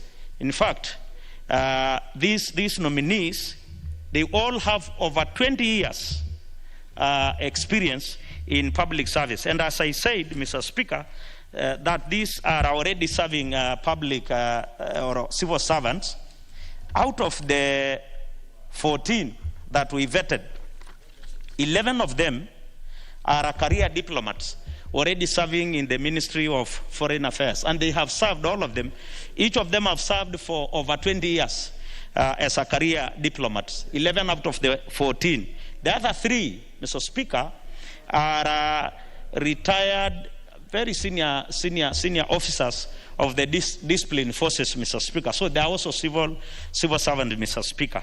And one thing we noted as a committee is that it is very good. Actually, it is very motivating to see that the staff at the Ministry of Foreign Affairs are being given this chance to serve their country as ambassadors and high commissioners. It actually instills professionalism.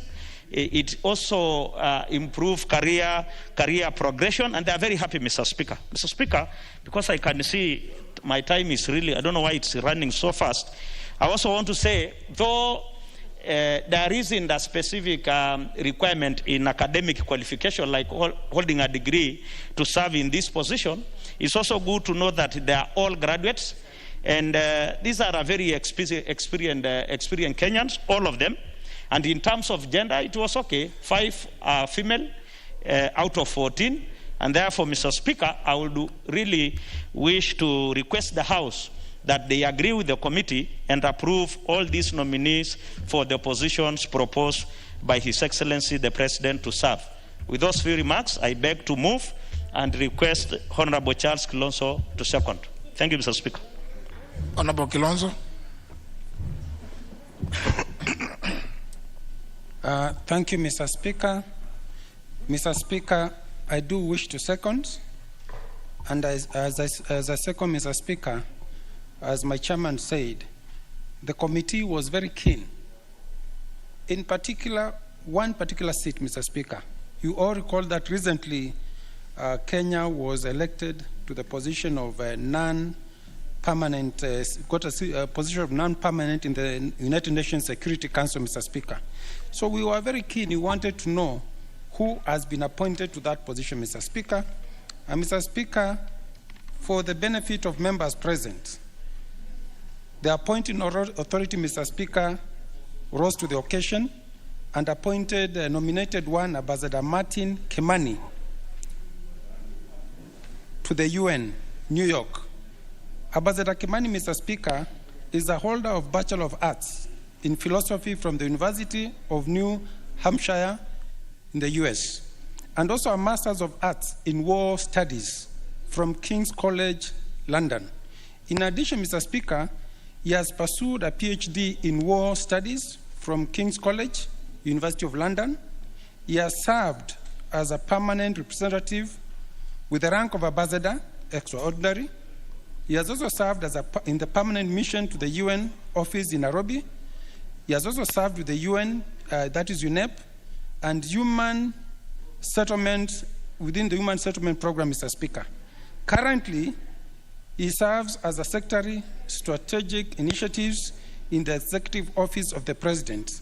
But, Mr. Speaker, looking at all his CV, Mr. Speaker, it's very clear we got the right person for that job, Mr. Speaker. Mr. Speaker, also for the interest of the committee, we had one lady by the name Ambassador Tabu Irina, who is a nominee to Tokyo.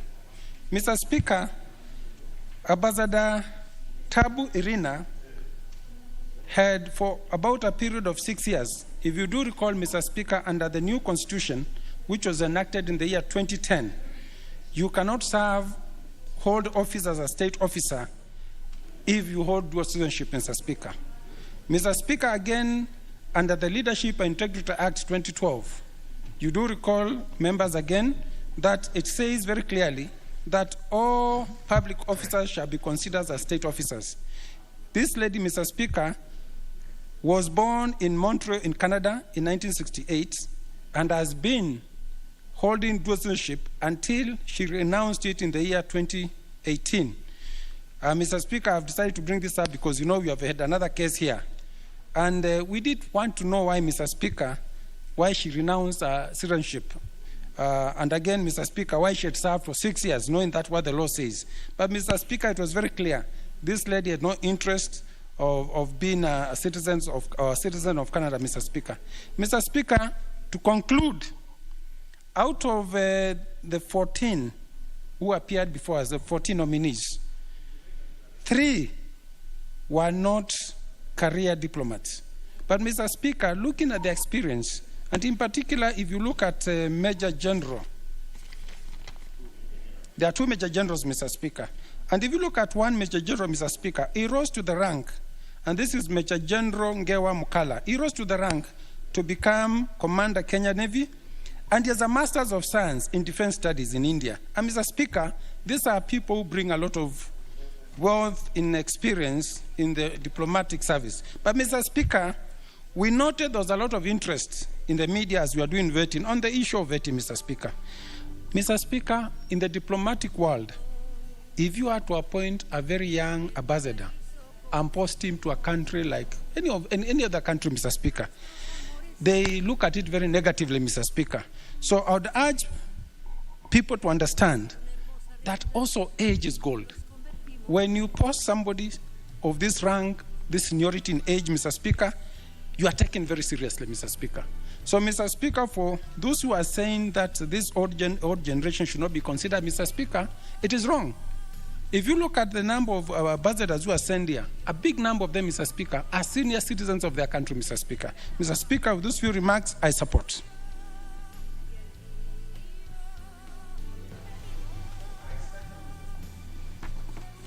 On record.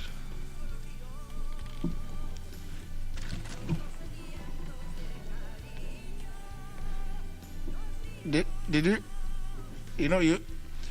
I use it? I had you say something out of record.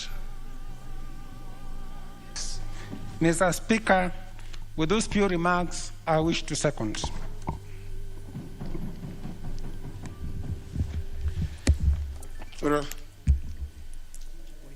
I propose the question, which is that taking into consideration the findings of the Departmental Committee on Defense and Foreign Relations in its report on the vetting of nominees for appointment as ambassadors, high commissioners, and permanent representatives, laid on the table of the House on Tuesday, November 3rd, 2020, and pursuant to the provisions of Article 132, Clause 2, Paragraph E of the Constitution, and Section 8 of the Public Appointments Parliamentary Approval Act 2011, this House approves the appointment of the following persons as High Commissioners, Ambassadors, and Permanent Representatives. 1.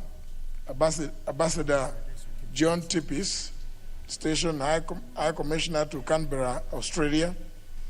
2. Ms. Immaculate Wambua, High Commissioner to Ottawa, Canada.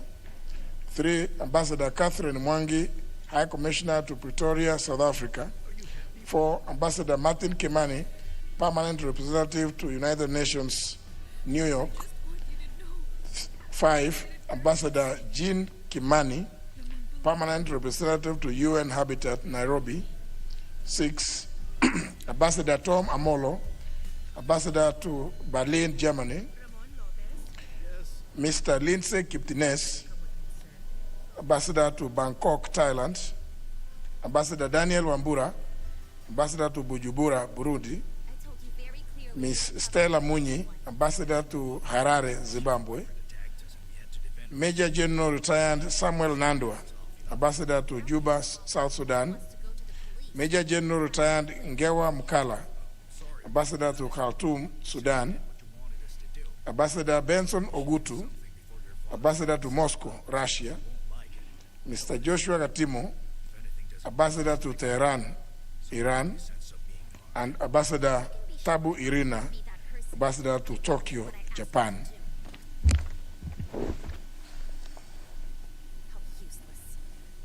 Member for Migori. Thank you, Mr. Speaker, for this opportunity once again to speak about the current topic of discussion. I rise to support the adoption of the report from the Committee of Defense and Foreign Affairs. Mr. Speaker, I will be very brief. I think I want to concur with the committee. I took personal interest to research, at least to know a little more about these nominees. And Mr. Speaker, I agree that quite a number of them have got not only very high level of education, but also a wealth of experience. And actually adding to their age, I think some of these appointments and positions, we need people who are well versed with the environment here at home and where they are sent to represent the President of Kenya and the people of Kenya in these foreign countries. And so, Mr. Speaker, in the spirit of inclusivity, I want to encourage Kenyans of all categories to know that the young, the middle-aged, and the old, both, all of us form the mixture that can actually steer this country forward. And so, posting of these ambassadors and high commissioners, we would like to let Kenyans know that when they are there, they are actually acting and speaking in the interest of Kenyans. Mr. Speaker, the only thing that I would like to urge, even as I support the committee in their urge to approve these names, is that as they take up their positions, I would like to request and urge them to actually look at repositioning Kenya in trading activities with these countries and any other relations, so that we get quality from all these places where they have been posted. Mr. Speaker, Kenya is a peace-loving country, and I think what we are looking forward to getting from these men and women of status in our country is that promotion of that peace, promotion of development, promotion of Kenyan citizens to also be getting equal opportunities in the agenda that relates our country to others, so that we are not looked at as a lesser country, but whatever relationship that they will be promoting, whatever agenda that we are propagating, Kenyans get their rightful positions in terms of participation, in terms of development, in terms of the decisions that are fostering relationships between our country and the countries where they are posted. Mr. Speaker, with that, I want to support. Member for Taita Taveta.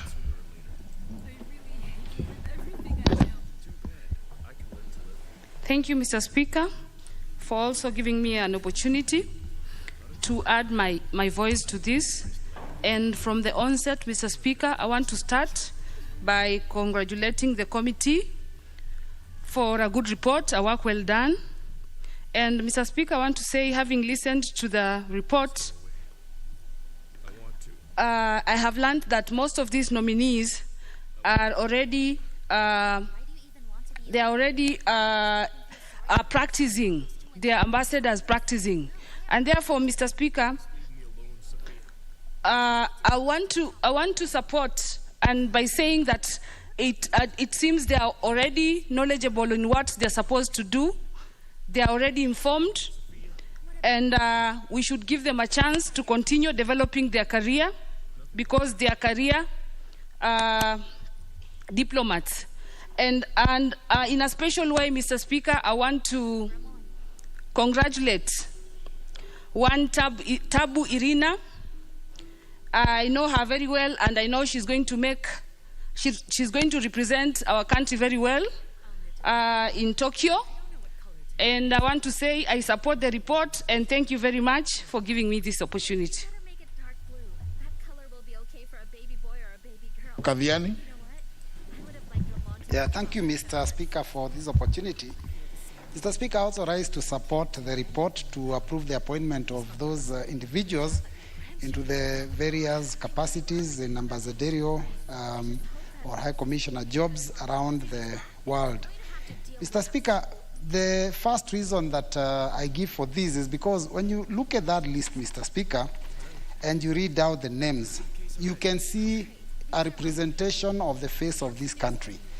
We are talking about Tipis, Wambua, Mwangi, Amolo, Kiptines, Munyi, Nadwa, Mokala, Ogutu, Irina. Mr. Speaker, this is the kind of appointments that we are proud to be associated with, because it shows that the government has actually identified these people by their abilities and also considered the regions they come from. Secondly, Mr. Speaker, a lot of these individuals are also retired military personnel. And I must say that coming from a military family, I do know the kind of training that our Kenyan military is actually taken through. And when they retire, these are individuals that have tremendous ability and experience that can actually be used to better this nation. So when we see some of these names that are floated and are used in ensuring that they market this country, I think that's a very important thing. Mr. Speaker, one of the purposes or the responsibilities that these individuals will have is to market this country, wherever they will be.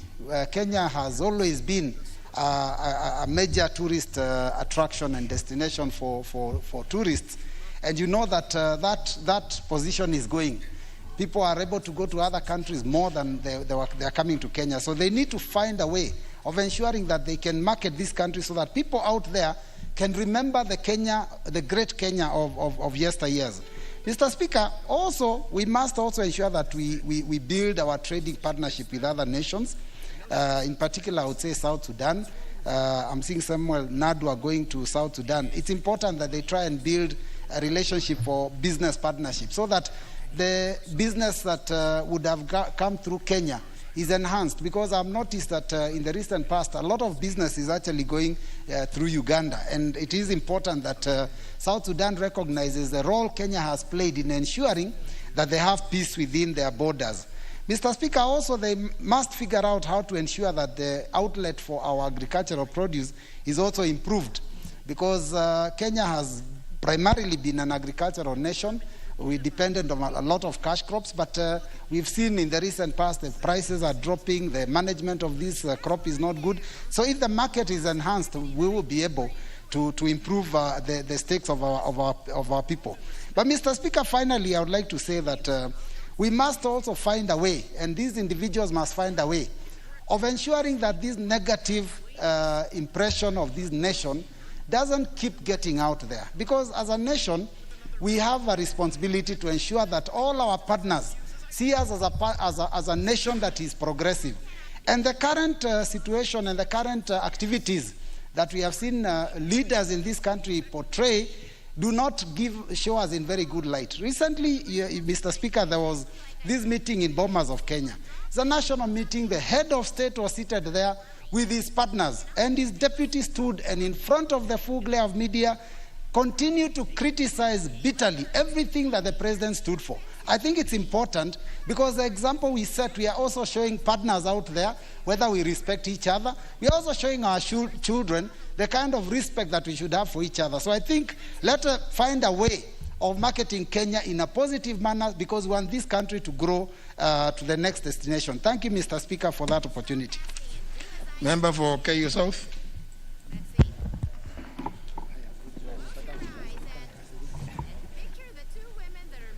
Thank you, Mr. Speaker, for giving me this opportunity to also support the report of the committee.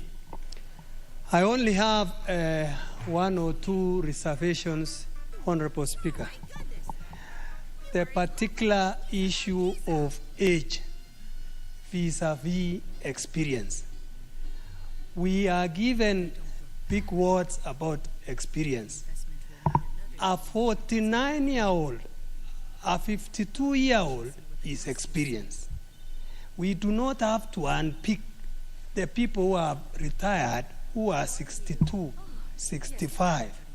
Honestly speaking, when will we actually give opportunity for the young to serve in these positions? The question is this: what is experience? How many years is experience? We are talking about some individuals who have been mentioned here are 65 years old. We have individuals who are 54 years old, Honorable Speaker, who are experienced of 35 years old, 35 years experience. Do we call that experience?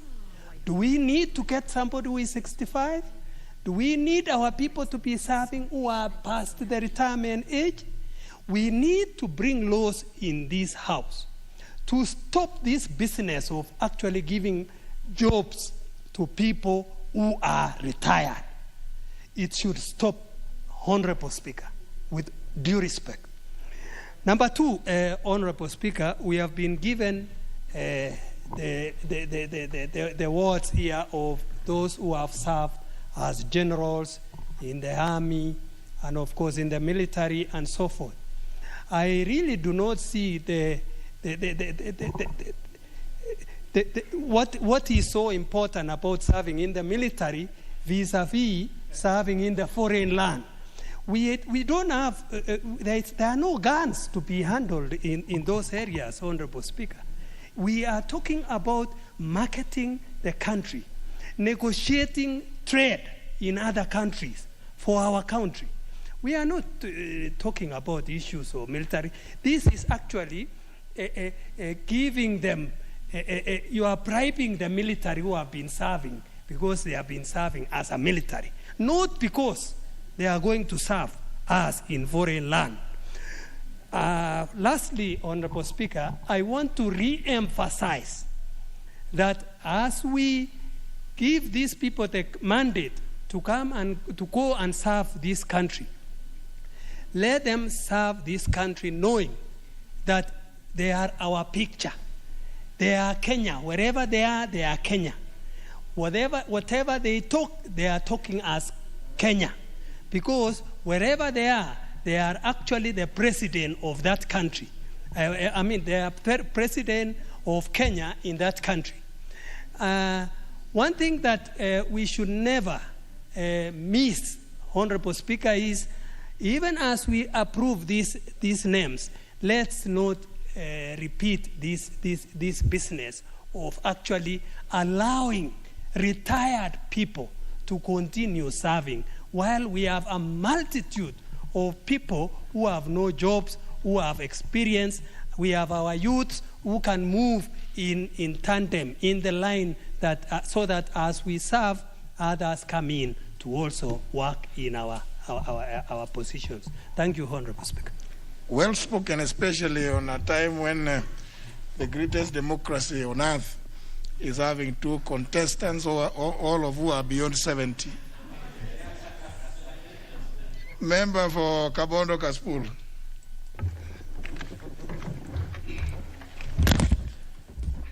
Thank you very much, Mr. Speaker. And I too will be very brief. And I want to say that I support the report of the committee and support a recommendation to appoint the 14 names as listed here. Mr. Speaker, I have noted that these are career diplomats. They have already served in other stations, and we have not had any adverse reports against them.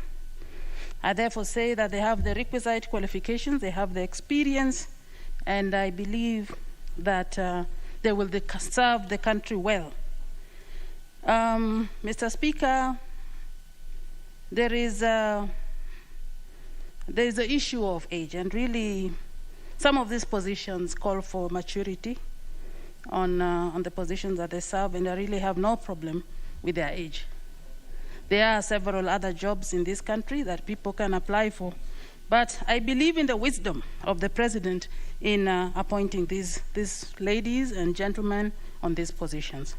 Once again, not to take too much time, I support. Thank you. Member for Nambale. I just thought, Honourable Speaker, sir, that I support the set of appointments that have been made. We are at a time, Mr. Speaker, sir, in which Kenya's image needs to go back to the golden days. And these career diplomats being appointed know their job. I presume they understand current Kenya very well, and will be able to help us as we move into the next phase of leadership. I support.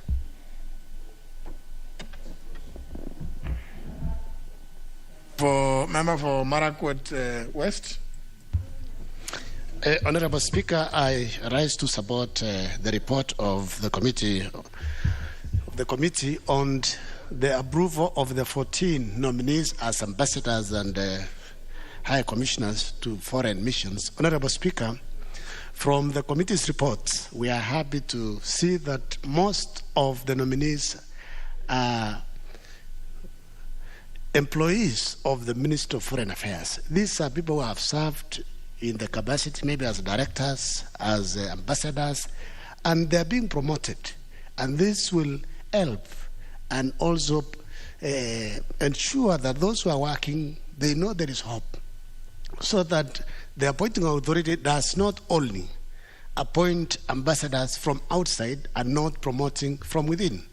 Honorable Speaker, from the list, I want to say I'm very happy as the MP for Marakwet West, or coming from Marakwet region, because for the first time since Moi regime, this is the first time we are getting a second ambassador in the name of Lindsay Kiptinis, who has been a career diplomat. He started as a teacher from Sirkoit Secondary School, all the way becoming a district officer for a long time, becoming a protocol officer, a foreign officer, becoming a director in charge of Asia, Australia, and Pacific Directorate. And this is a particular person who has experience of over 27 years in the civil service. We are happy, and we want to say thank you, the appointing authority, for the first time for recognizing a marginalized community like the Marakwets. Honorable Speaker, I have listened to my colleague. There is also Korea. Yeah, at least, we are seeing the face of Kenya. We are seeing the face of Kenya in these 14 appointments. And one of the other issues, the reason why I support is we have 5 ladies out of 14. So basically the 2/3 gender rule is basically applied in these particular appointments. Honorable Speaker, is about the retired generals. We know the retired generals served our country very well, but I'm happy that from the list, one of them is being posted to Southern Sudan, where we know there are issues there. Maybe in the wisdom of the appointing authority, they decided to send a retired general, maybe as to assist in the course of his time there. There is likely to help so that peace is brought back to that country, and business is between Kenya and Southern Sudan is improved, because I'm told there is also a road that is being built from Nadabal all the way to Southern Sudan and also to Lamu port, so that we can export, the South Sudan can export the oil through the port of Lamu. The other general has been proposed to be sent to Sudan and Somali. So basically these are countries that have conflicts, and since there are conflicts, maybe these are the right people who are going there with their cans, as Honorable Rona said. So I don't want to say much. I just want to say thank you very much. At least now Kenya and Marakwet are on the face of Kenya. I support. Honorable Oduor.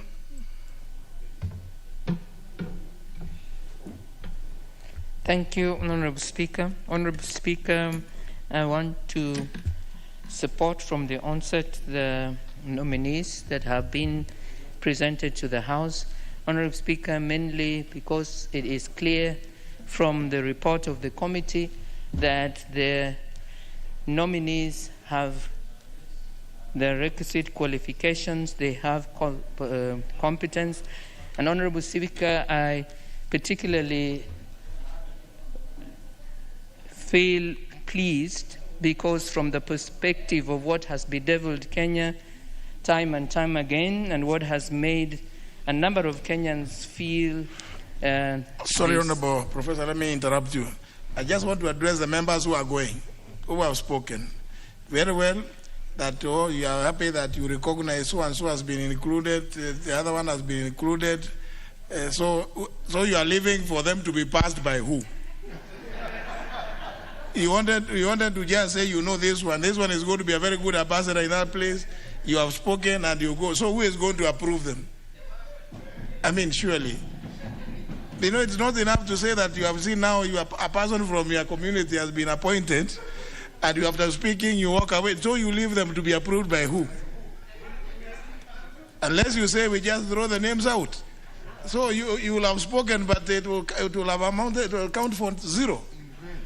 Surely, I think, honourable members, let us also be serious. when we want to contribute, merely because we know some villager has been given some job. And then after that, you take off. So you are saying you are telling the others who do not have villagers in the list, hiyo kazi ni yenu, tuwapitishia ni hao ni wetu. Tumesema, tumewaambia tunawajua. I mean, surely. Let's be serious and this, because we expect that contribution is not just about the people you know. It should be something that adds value. And remember, this is an approval. So when you go, when you contribute and all go, you can bet there will be no question put, therefore they will not be approved. So what benefit will have been your contribution? Sorry, Professor, I want you an extra 2 minutes. Proceed.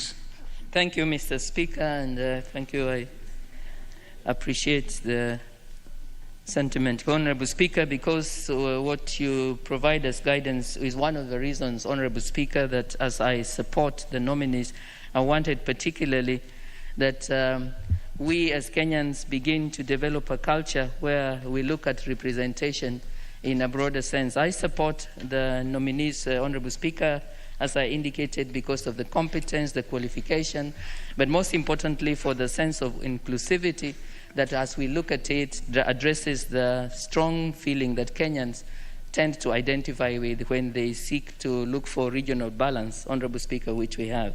Honorable Speaker, I know that we have had a sense that some of the Kenyans who are young in a way feel that when they see older persons, they are a bit uncomfortable. Honorable Speaker, I was hoping that it would be important to develop a culture where young people do not see that they can only be represented when the person in a position is young or their age. Similarly, that older people do not feel that they would only feel represented when we have one of their own. But, Honorable Speaker, that we see that representation is really about integrity, about commitment, about clarity of what is required when you hold a position, and carefully guarding the interests of the particular constituency or group that you are thereby expected to take care of.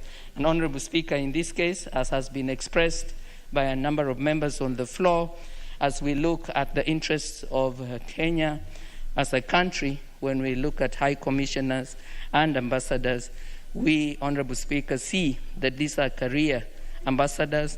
We see that there are those who have a clear understanding of what it is that would be required, and therefore, Honorable Speaker, it is clear that regardless of what age they hold, they will indeed be suitably capable to represent. And with this, Honorable Speaker, I want to support and thank the committee for the report.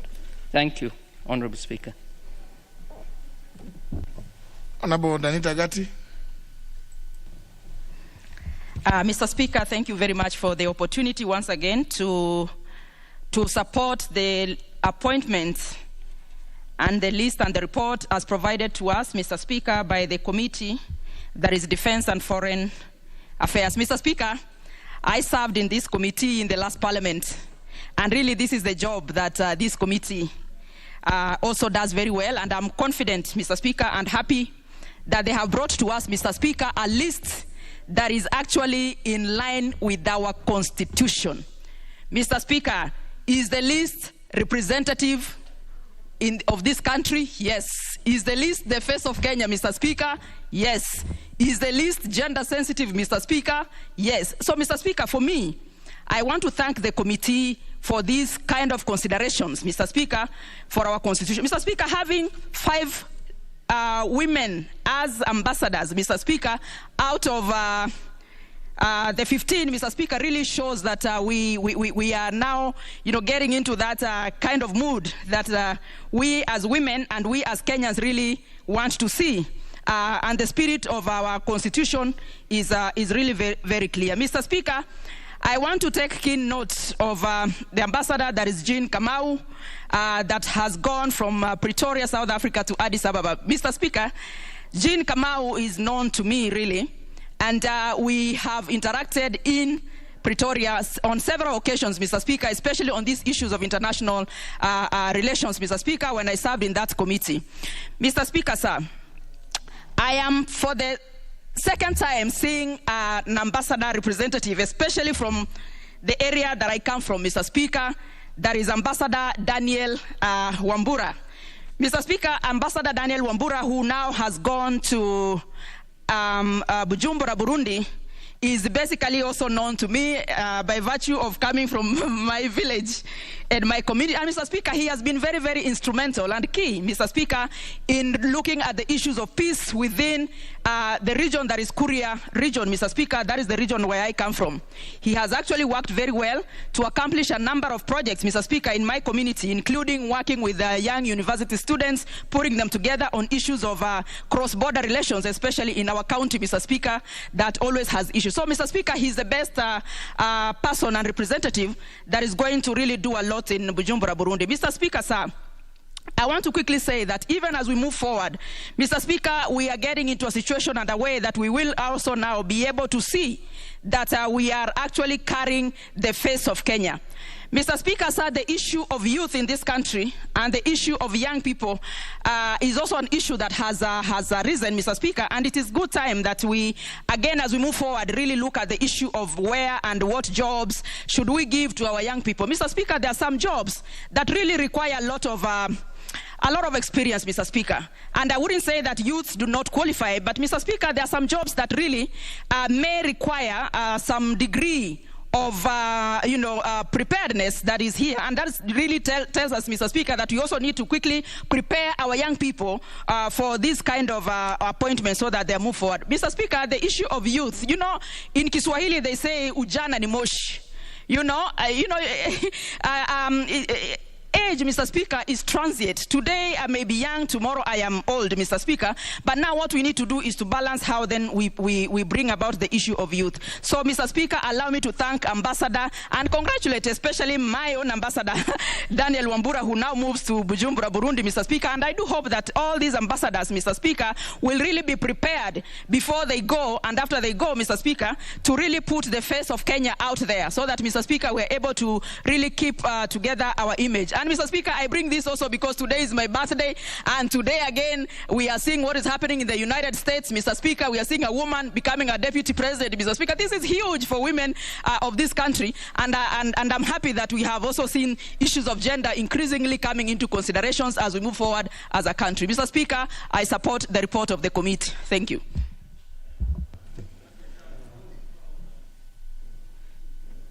Member for Funyula. Thank you, Honorable Speaker. Probably let me also take this opportunity to wish the lady, the honorable member who have spoken, happy birthday. However young she is, you never ask a lady's age. It is against our custom. So we assume she is always 16. Honorable Speaker.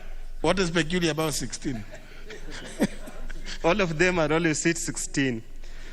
Honorable Speaker, yes, I also stand here to support the committee's report, but obviously, like many of us, quite a number of Kenyans outside there are disappointed at the skewed age of the appointees.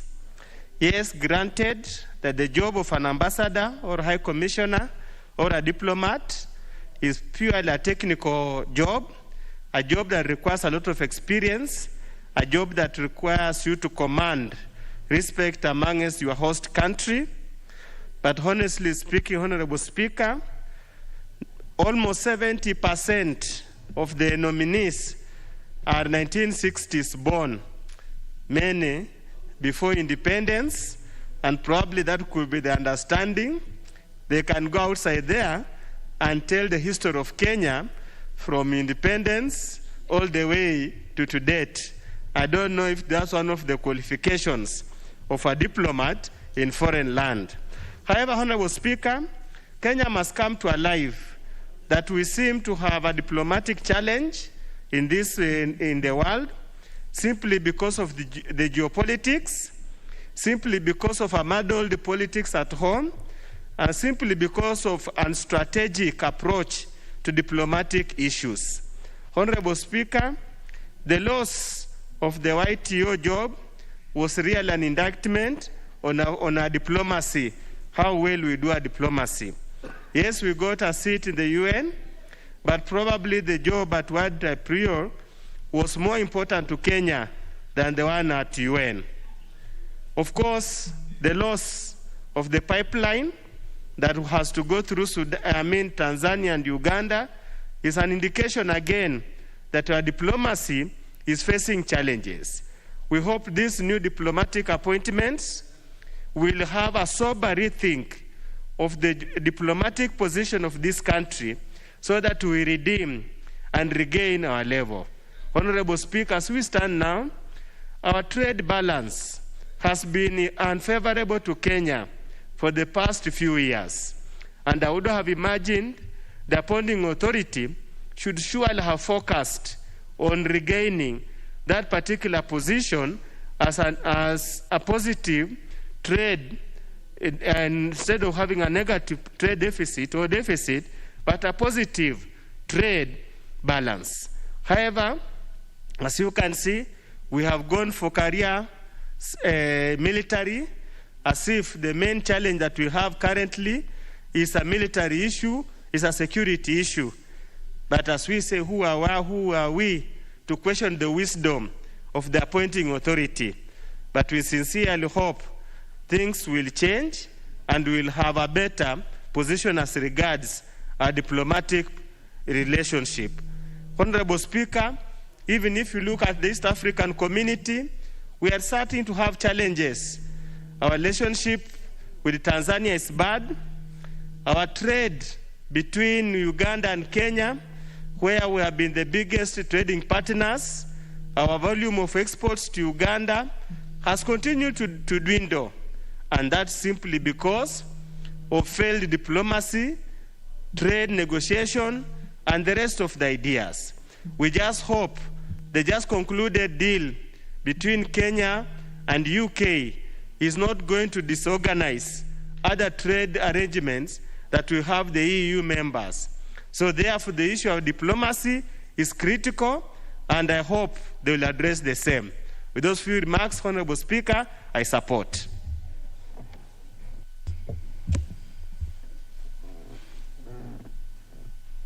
Member for Igembe South. Asante sana, Bwana Spika. Bwana Spika, nasimama kuunga ripoti mkono, walakini niende kinyume na wale ambao wanasema ya kwamba vijana hawana ujuzi katika kazi hii ya ubalozi. Sababu Bwana Spika, wakati ambapo taifa hili lilifanya uchaguzi mwaka wa 2014, Bwana Spika, rais na naibu wake hawakuwa wamefikisha umri wa miaka 60, na kumaanisha Wakenya waliweza kuona ya kwamba hawa viongozi walikuwa na ujuzi wa kuiongoza hili taifa, na ndiposa wakaweza kuwapa nafasi hiyo. Kwa hivyo ile dhana ambayo Bwana Spika kila mmoja akisimama ni ya kwamba vijana hawana ujuzi. Wakati huu tuko pia na governor ambaye ako na miaka 30, Bwana Spika, na lile jimbo lilimchagua sababu walijua ya kwamba ako na ujuzi na anaweza kuipeleka ile ama kupeleka lile jimbo, Bwana Spika, mbele ama kuweza kufanya kazi kwa niaba ya manufaa ya wakazi wa ile county. Kwa hivyo Bwana Spika, wakati ambapo mtu ambaye amefikisha umri wa kupumzika, ni vizuri apewe nafasi hiyo apumzike, alafu wale vijana barubaru ambao wako na uwezo wa kufanya kazi wapewe hiyo kazi waifanye. Sababu kila wakati ambapo uteuzi unafanywa, wale watu ambao huwa wanapewa hizi nyadhifa, Bwana Spika, ni wale watu ambao wamefikisha umri wa kuenda nyumbani, ila hali tunajua wengi wako manyumbani, Bwana Spika, ambao pia hawana kazi za kufanya, na kama ni ujuzi wako na ujuzi wa kutosha, na kwa hivyo wanafaa kupewa nafasi ya kufanya ama nafasi pia na wao waweze kutekeleza ama kuonyesha ule ujuzi wao. Kwa hivyo pia wakati ambapo hao mabalozi ambao tunawapa hii kazi ama tunawatuma katika zile nchi waweze kuwakilisha taifa hili, ni vizuri Bwana Spika, hao watu wawe katika mstari wa mbele katika kuyafikisha ama katika kuwakilisha Kenya hii katika yale mataifa, iwe ni katika kuuza bidhaa zetu za kilimo, wawe ndio watu wa mstari wa mbele Bwana Spika kuwakilisha taifa hili. Sababu ni nchi nyingi ambazo tumeona zikisusia kufanya biashara na nchi hii, ila hali tuko na mabalozi ambao wamewakilisha taifa hili katika taifa hizo. Bwana Spika, pia ni nchi nyingi kule nje ambazo ziko na mabalozi kutoka taifa hili. Vijana wetu wanaenda kufanya kazi kule, wanafungwa huko, ila hali tuko na mabalozi kule ambao wanafaa kuwa wamewakilisha taifa hili na kutetea hao vijana wakati ambapo kuna shinda kama hiyo. Kwa hivyo wakati ambapo mtu anapewa kazi hii, Bwana Spika, ni jukumu lake aweze pia naye kufanya hiyo kazi mujibu wa wale ambao waliomtuma kufanya hiyo kazi. Kwa hivyo sababu hao watu ni wazee na ambao tunatuma kule, ni matarajio yangu Bwana Spika, pia katika masomo wakati ambapo there's a point of order. Yeah. Honorable Speaker, I'm perturbed by the contributions that have been made, latest by the member who is contributing presently, especially in regard to the age of the candidates that we are considering in this House presently. Honorable Speaker, the Constitution is very clear. Article 27 of our Constitution is on equality and freedom from discrimination. Sub-article 4 thereof, Honorable Speaker, clearly states that no one should be discriminated against by the state. The state shall not discriminate directly or indirectly against any person on any grounds, including race, sex, pregnancy, marital status, health status, ethnic, social status, color, age, disability, religion. So it is clear, Honorable Speaker, that one can never be discriminated against on the basis of age. And when you discriminate against any person on the basis of age, you are guilty of the offense that is known as ageism. These are people, they are Kenyans. You are now pitting the youth against their elders. And we have seen this discrimination happening in the parts of Mombasa and Kilifi, where the young people are psyched against the older members of society, and they go ahead and kill these members. What we are doing in this parliament, by debating in this house and continuously saying that people who are old should not have a place in this society, Honorable Speaker, we are going against our Constitution, and we are setting a dangerous precedent in this country, where people who are old in this country will be looked at as part of those people who should be gotten rid of for some reason or another. So, Honorable Speaker, I would like for you to give direction that this argument, that this debate, that people should not get positions in this country basically because they are of a certain age, should not be entertained in this House. Well, do I need to just remind those of you who have been addressing that issue that actually Article 27 is in the Bill of Rights. It is in the Bill of Rights, Chapter 4 of the Constitution of Kenya. So the Honorable Mlele has just told you so that you can disabuse your mind of the notion that anybody may not get a job in the country on account of their age. You know, it's only that the underage may not get jobs. But once you become of age, then you just proceed, maybe until you are taken to 6 feet under. Yeah. So let's avoid that, because I think it is not fair to be saying things which are also against what is already in our constitution. That you shall not discriminate on any ground, and it is specific, that clause 4. So Honorable Mwirigi, I will give you back your 1 minute. Asante sana Speaker. Hakuna mtu yoyote ambaye anadhalilisha mtu sababu ya umri, Bwana Speaker.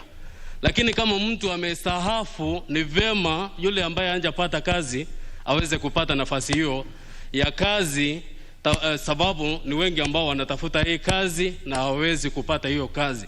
Na sana sana ama ile nambari ambayo iko juu ni vijana wengi ambao hawana kazi kwa sasa. Na kwa hayo machache naomba kuunga. Asante.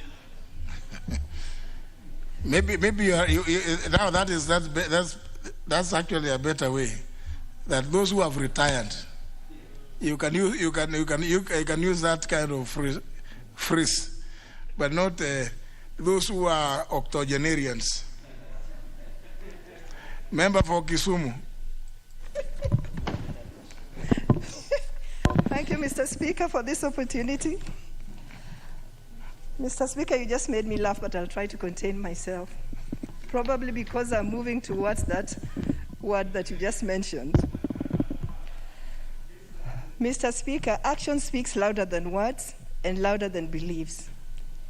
And in this raging moment, when we are all talking about gender parity and talking about BBI going to be able to address that issue, Mr. Speaker, I want to congratulate the President for having been keen in his appointment. Mr. Speaker, 5 out of 14, a membership of 14, is definitely in the threshold of 1/3. And for me, Mr. Speaker, as a proponent of BBI, I'm beginning to see a world of effective things for the women, and I want to thank the President for that. Mr. Speaker, when you look at a membership of 14, and 11 out of those 14 are career diplomats who've been working in the Foreign Office and have been working in the as public servants, Mr. Speaker, it gives me motivation, because I know there's been a lot of hue and cry, especially within the Ministry of Foreign Affairs, where people have worked, but when opportunities arise to actually expand their horizons, you find that people outside the office or outside the ministry are the ones who get that opportunity. Mr. Speaker, this action of getting 11 out of 14 from within the ministry is highly motivative and highly commendable. And Mr. Speaker, the fact that 3 out of those 14 have actually come from without the ministry and without the public service is great, because it shows that indeed it has not been totally closed to just people within the ministry. Other people have also been considered. Mr. Speaker, I want to talk about age. And when I look at what's happening in America today, where 2 men who are 70 years of age have really ignited the interest of young people, because the difference in who is going to be elected as a president in America today is going to be determined by the youth who actually enrolled en masse to vote. Mr. Speaker, those young people are not looking at themselves as just a number in terms of age. Those young people are looking at these 2 men who are over 70 and looking at qualities that they could have to unite their country. Mr. Speaker, what we are discussing today is about the image of a country. It is just not enough to give somebody an opportunity to work because of their age. This is a category or an opportunity that needs experience, that needs a keen eye in terms of pointing out and picking out opportunities that can enhance bilateral relationships between our countries. Mr. Speaker, this also calls for people who are real patriots, so that we just do not pick somebody because of age and then they do not go to emphasize or to enhance the image of our country. So, Mr. Speaker, as much as we know that we look for opportunities for our young people, there are some categories that need more than just age, and this is one such category. Mr. Speaker, I want to congratulate the committee. We know that when people go outside to represent the country, they represent more than just themselves. They are looked at, are they corrupt? Are they patriotic? Are they responsible? Mr. Speaker, and the committee went a step ahead to ascertain that these gentlemen and ladies whose names have been brought here have actually been cleared with the different authorities, which means that actually they have passed the test of Chapter 7 of our Constitution, Mr. Speaker. Mr. Speaker, as I finish, I just want to encourage the people whose names we are passing today that when they go out there, let them be Kenyans. We do not want to hear Kieleweke, Tanga. Mr. Speaker, let them be out there as Kenyans and let the flag of Kenya shine. With those few remarks, Mr. Speaker, I support and I commend the report of the committee. Thank you. Very well. Before I give the next speaker, let me just point out that remember, even when you are nominated to go and represent the country, the receiving country also has to accept you. And I'm sure those of you who have been here maybe for slightly long would know of people, maybe because they appear a bit naive about things, they have been rejected in some stations. Many of you who may perhaps know, but anyway, we don't want to mention names because you might then say that these ones are rejected on account that they appear like they were going there to become DJs. Member for Samburu North. Thank you, Mr. Speaker, for giving me this opportunity. Mr. Speaker, I want to congratulate the committee for the good work they have done. And I think the committee has its own work cut for this particular exercise, because I think they follow the issues of integrity, and these ambassadors had gone through that. I think leadership qualities, qualification, and all these other requirements that are necessary for appointment as ambassador. So the committee must have done this, and it's in the report. And I think we support them for doing that. Ambassadors are meant to create good relationship between countries, and these officers, I'm sure, because they have been career civil servant and ambassadors, they are going to build a good image of Kenya outside there. And I think they will also dwell on issues of trade and investment. And because we are talking about youth, if they do well in whatever they have been posted to create that investment and trade, it will create jobs for our youth here at home. And of course, the experience they have. You know, Mr. Speaker, if you work in an office and you have been doing very well, your records are very clear, your records are very good, you have performed well, it's really unfair to bring somebody from outside and put on top of you. It will be it is demotivates. And sometimes that's what these particular appointments goes along that route, that these officers must have been vetted, must have had supervisors, and they must have also their names must have been circulated. So I think this is the right way to go, and we congratulate the committee plus the president for appointing this group of ambassadors. In a special way, I want to thank the president for appointing John Tippis.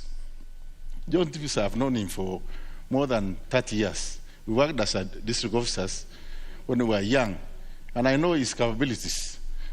So this is just an example of one of those who have a wide experience in the civil service. And I think on the issue of age, I think all of us, according to what Mheshimiwa Omlele said, everybody in this country is entitled to those benefits that our country can give. Youth have their own role, and also old people have also there. And I think experience matters a lot, especially in the issue of ambassadorial position. Experience is required more than anything else. And I'm sure this country is big for us. It is enough. The resources, which if we use them well, it can cater for youth as well as also people who are old.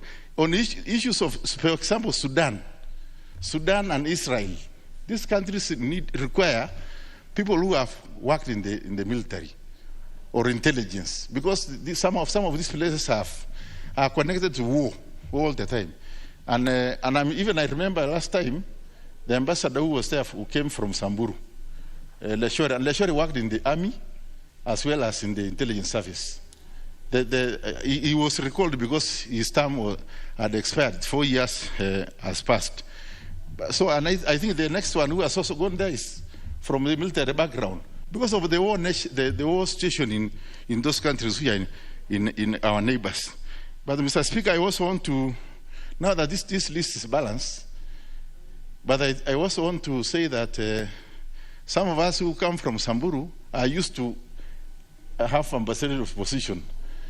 This time we are left out because we have an ambassador in Canada, but his term also expired because he's of age.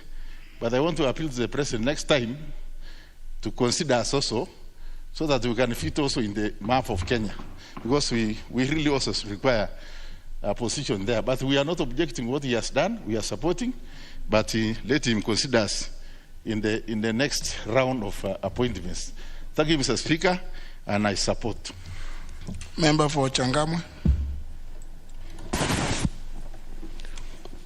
Asante sana Mheshimiwa Spika kwa kunipatia fursa hii.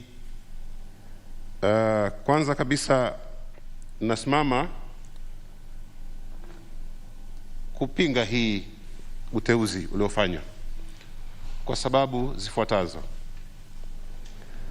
Mheshimiwa Spika, Kenya ni taifa ambalo haliwezi kusemekana kuwa ni taifa changa. Lina miaka 50 kuendelea mbele. Ni mtazamo wa sisi sote ambao tuko katika nchi hii ya kuwa sasa sisi tujijue kuwa ni wa Kenya, na usawa ambao twauzungumza hata katika mikutano yetu ya BBI na mingine uko kweli kidhahiri. Lakini ukiangalia hayo majina, Mheshimiwa Spika,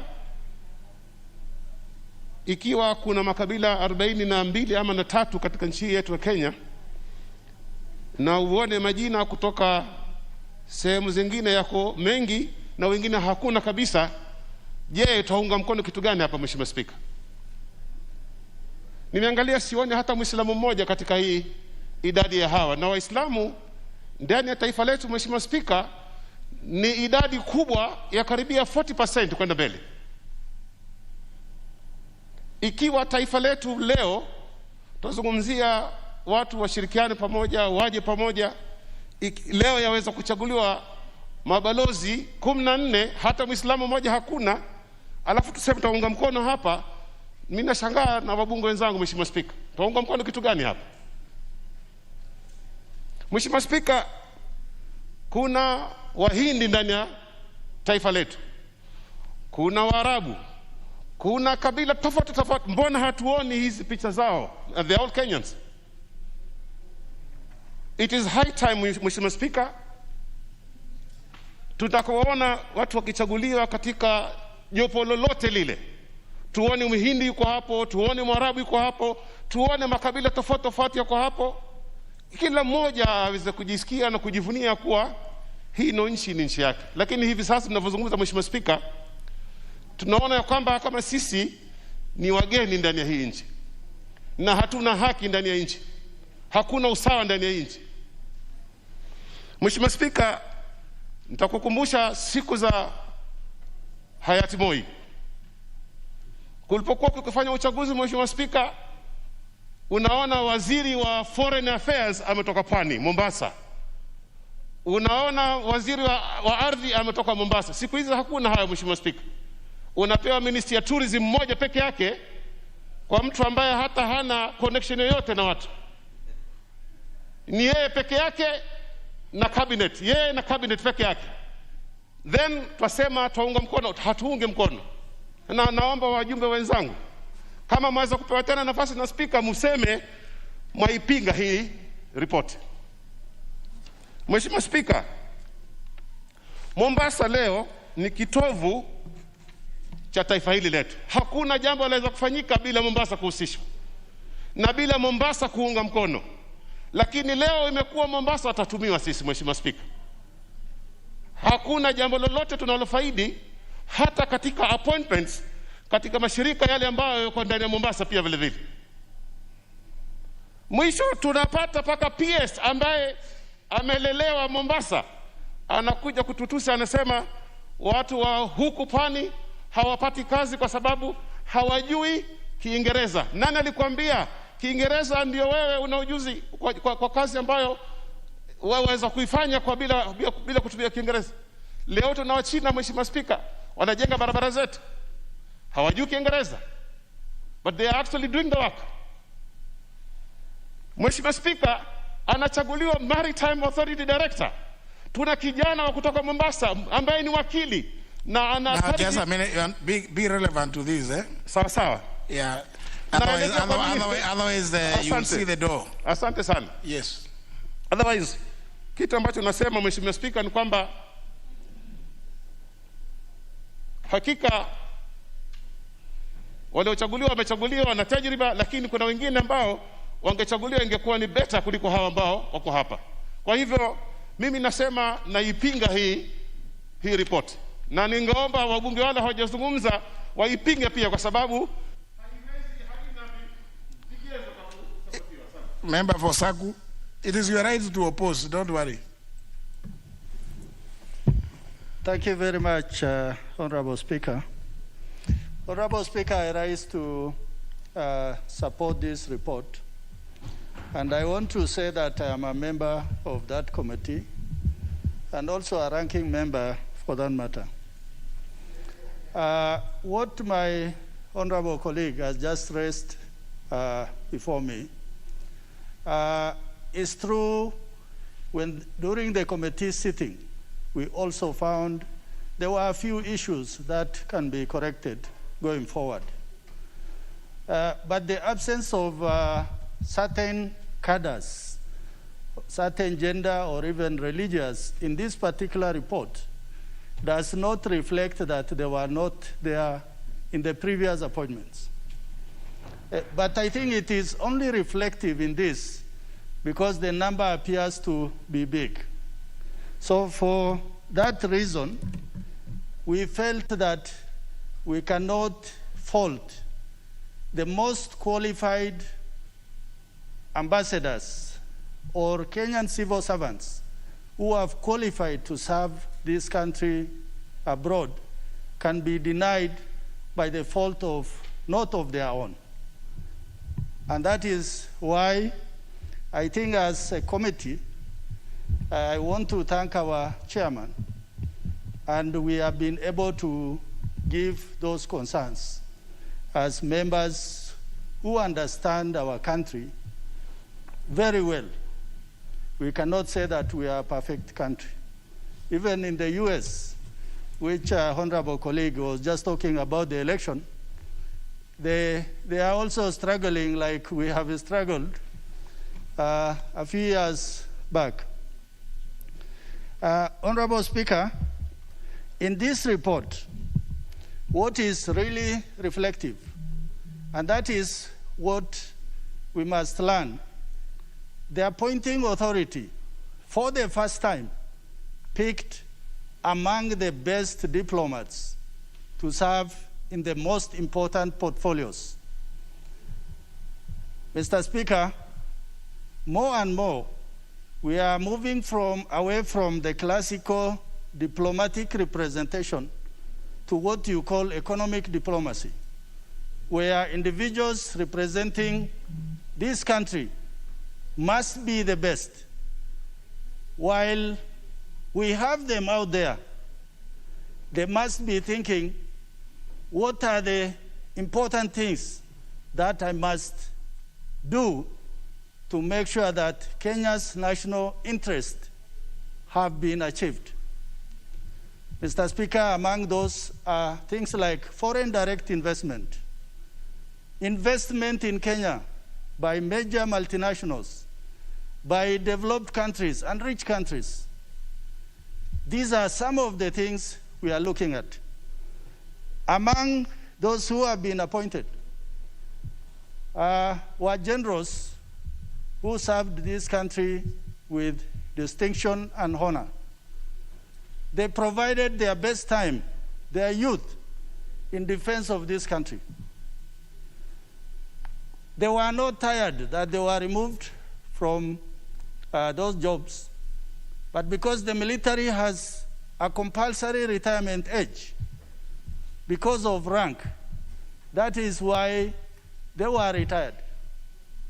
And the president found it fit to actually give them a second chance, and also in the most difficult of places, so that Kenya's national and strategic interests have been looked at and by the right people. So, also, Mr. Speaker, I'm just about to finish. I want to say that among the ambassadors who have been appointed are those ones who campaigned for Kenya to gain the UN Non-Permanent Security Council seat. And they were the best, and they performed so well. With those few remarks, Mr. Speaker, I beg to support.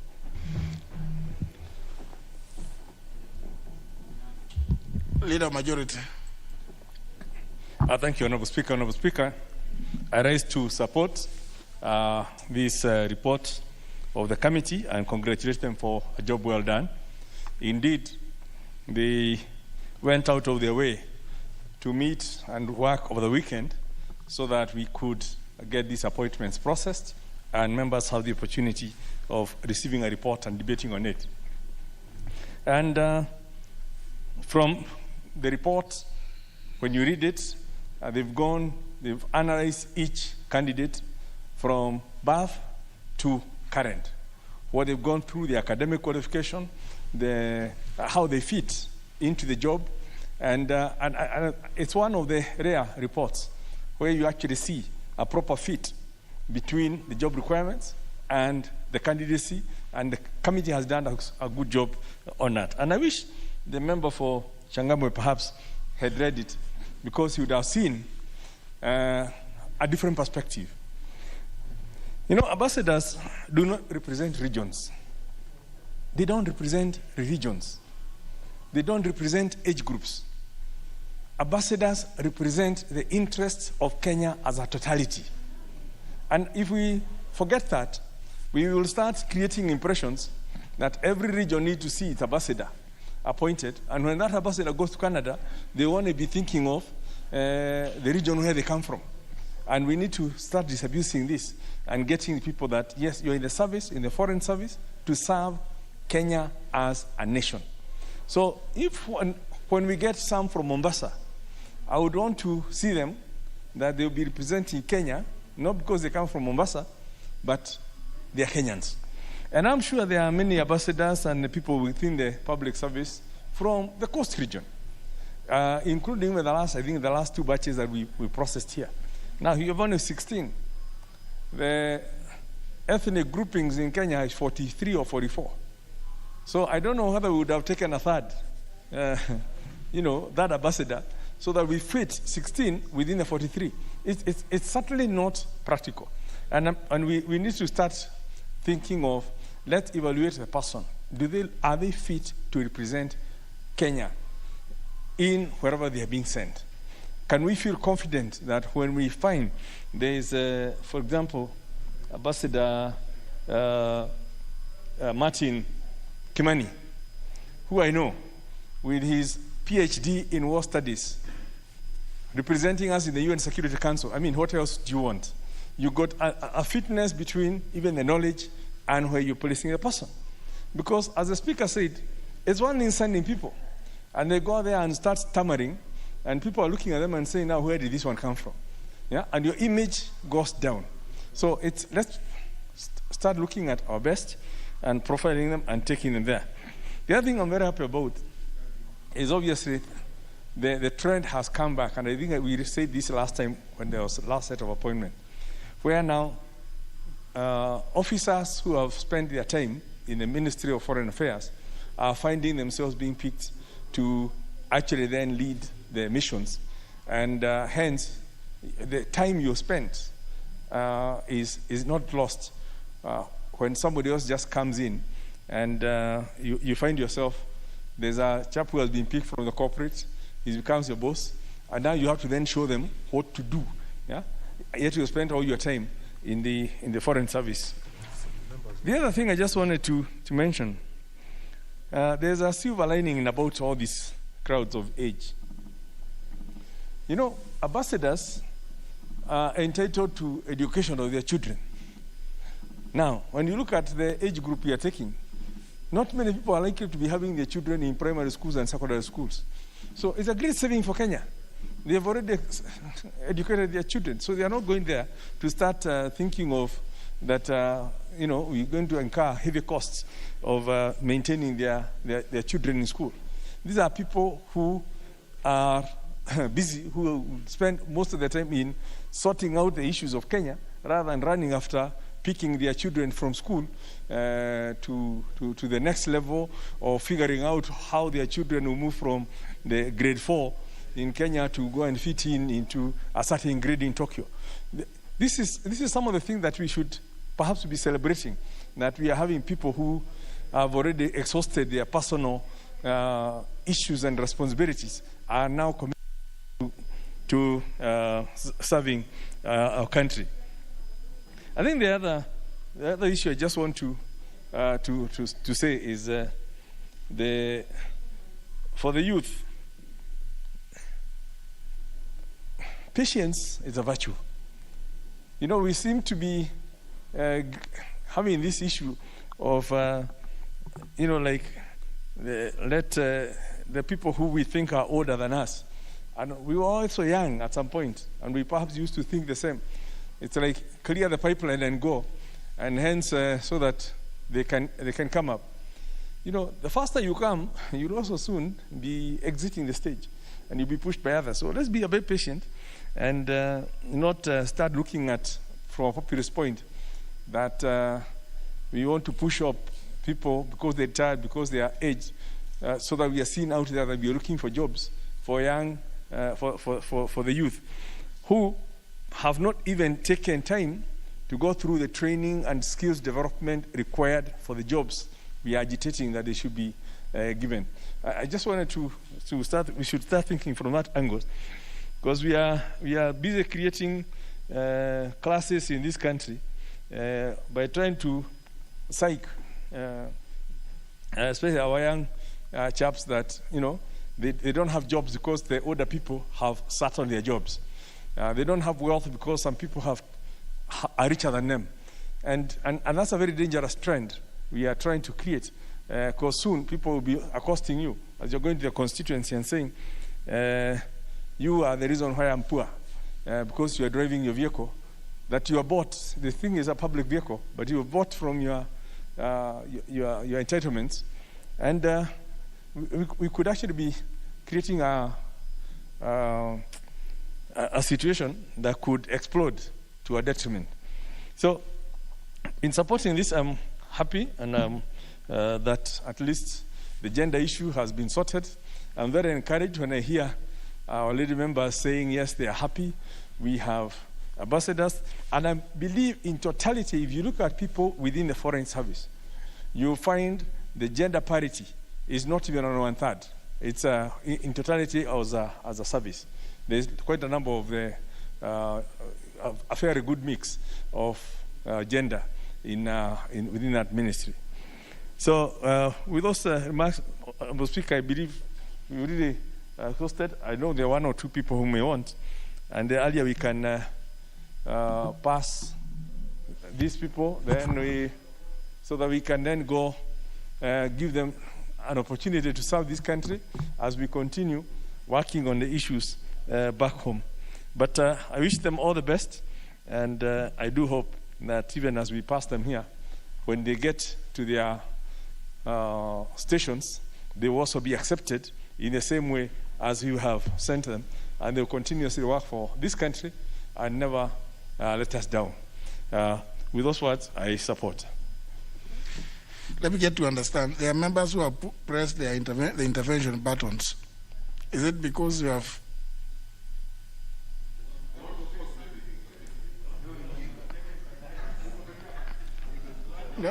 No, but Honorable Undo, you have already spoken.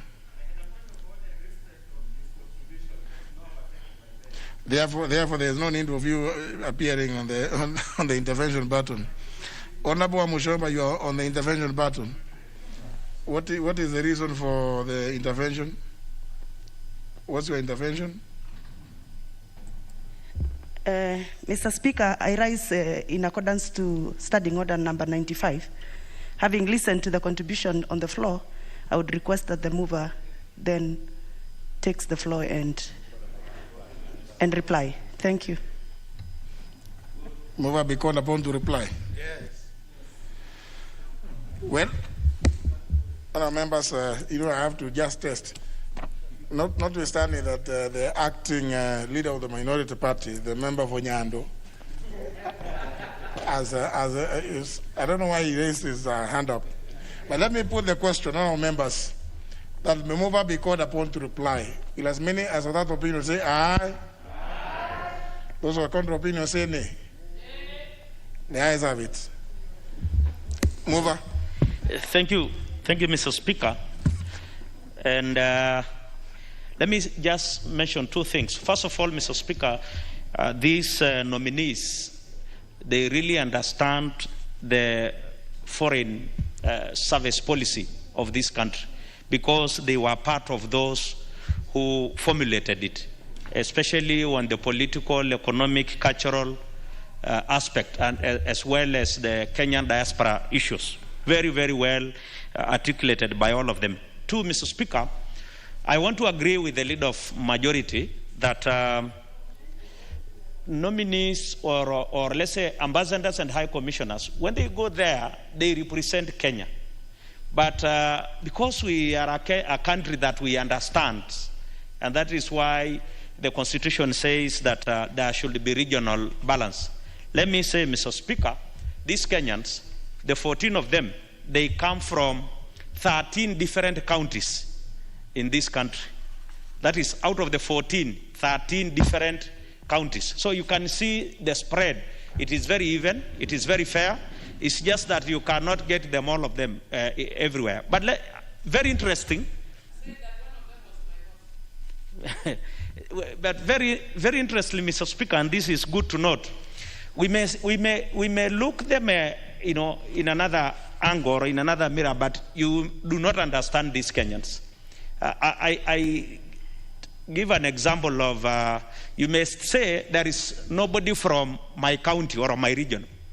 But these Kenyans, let's not look Kenyans at, like, let's say for instance, you think I come from Kajiado, for instance, and you think every person from Kajiado must be a Maasai. Mr. Speaker, that is not the case.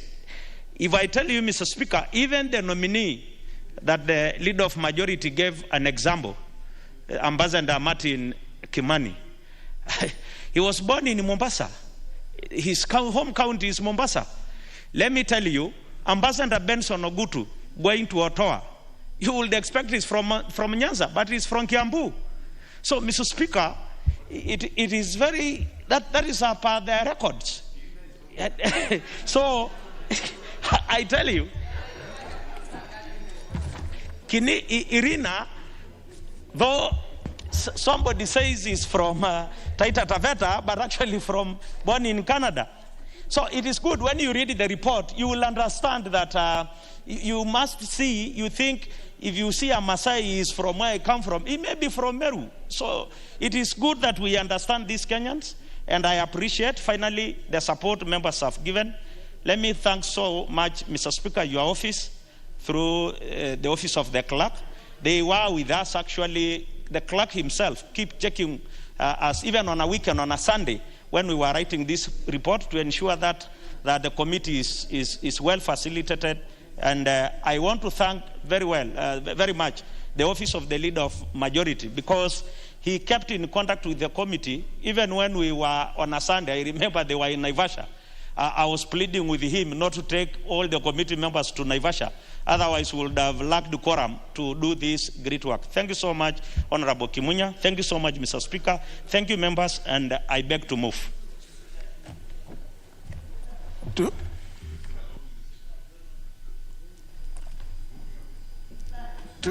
I beg to reply, Mr. Speaker. Now, honourable members, once again, I want to reiterate what I said earlier, that, you see, members are very happy to come and say, when they look at names, they say there's somebody from my village, I therefore support this one with all my heart and body. And then after that, the person, after contributing, saying that, the person walks away. The Honorable Kisang, you are back, but the others who are trying to walk away with you, they actually went away. But you come and say, I'm very happy that I've seen, I don't know who from, I don't know what. So you leave them to be approved by who? You know, and it's something that sometimes members, you know, many of you, when a weekend comes, you go and hear that a law, you go and start saying that a law has been passed. But surely, we know many of you are not even there, that we passed this law, where? And you didn't know. So you might contribute and say that this is very good, I like this list, and then the next thing you hear, the list was not approved.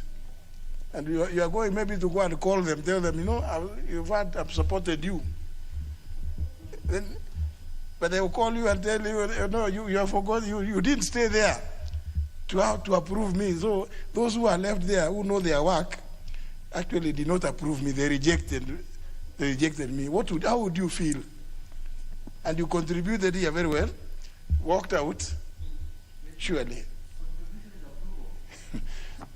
But you see, approval is by voting. Now, if you are not among those who are present to vote, it is of no use that you contributed this and the other. So, because we don't have the requisite quorum, I will not put the question on the approval of these names.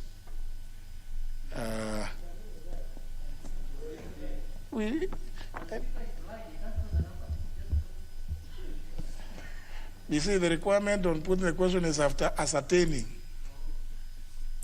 I have a system of ascertaining. The system is here. So the system tells me that we are below 50. So we cannot approve. So move to the next order.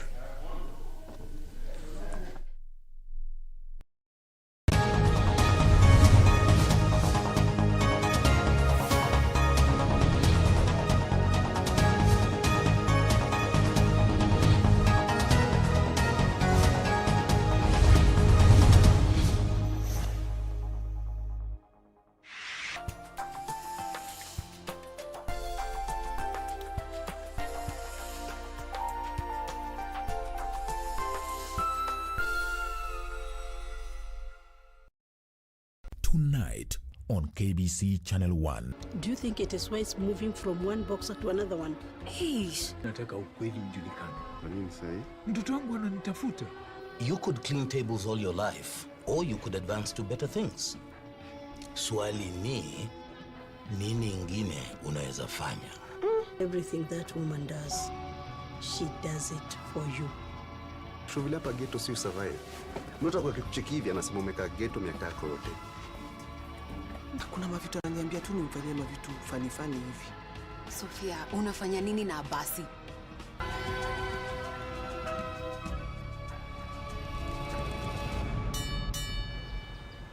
This weekend on KBC Channel 1. This week on Wake Up and Make Up, we are celebrating grandmothers. I'll take you to another version. I'll just promote you from kindergarten to university. Yes, direct. Nimefanyiwa massage, mkiniona hapa mimi si ule mnajua. Inang'ara kabisa. Now you have to just rub it until you feel like the product is. He's going to be telling us more about what are some of the issues ladies above their 50s go through. Thank you so much for coming, Dr. Amit. Awesome, it's a pleasure, Christine. That time where you and I have been waiting for. Don't forget to watch this episode only on Wake Up and Make Up.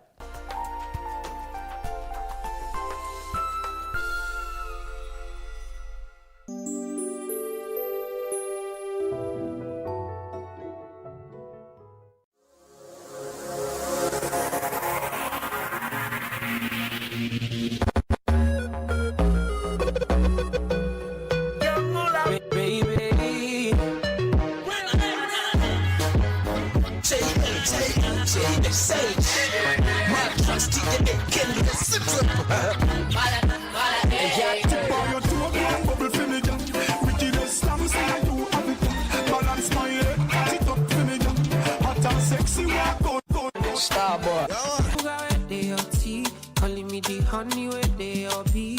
Anything you tell me, I they believe her. Showing me around like I lost my way. Telling all your friends and I me be bail. Baby, see me, I don't they believe her. Tell me, make I know now. If you show me, make I know now. If you don't show me, make I know now. If you don't love me, tell me, make I know now.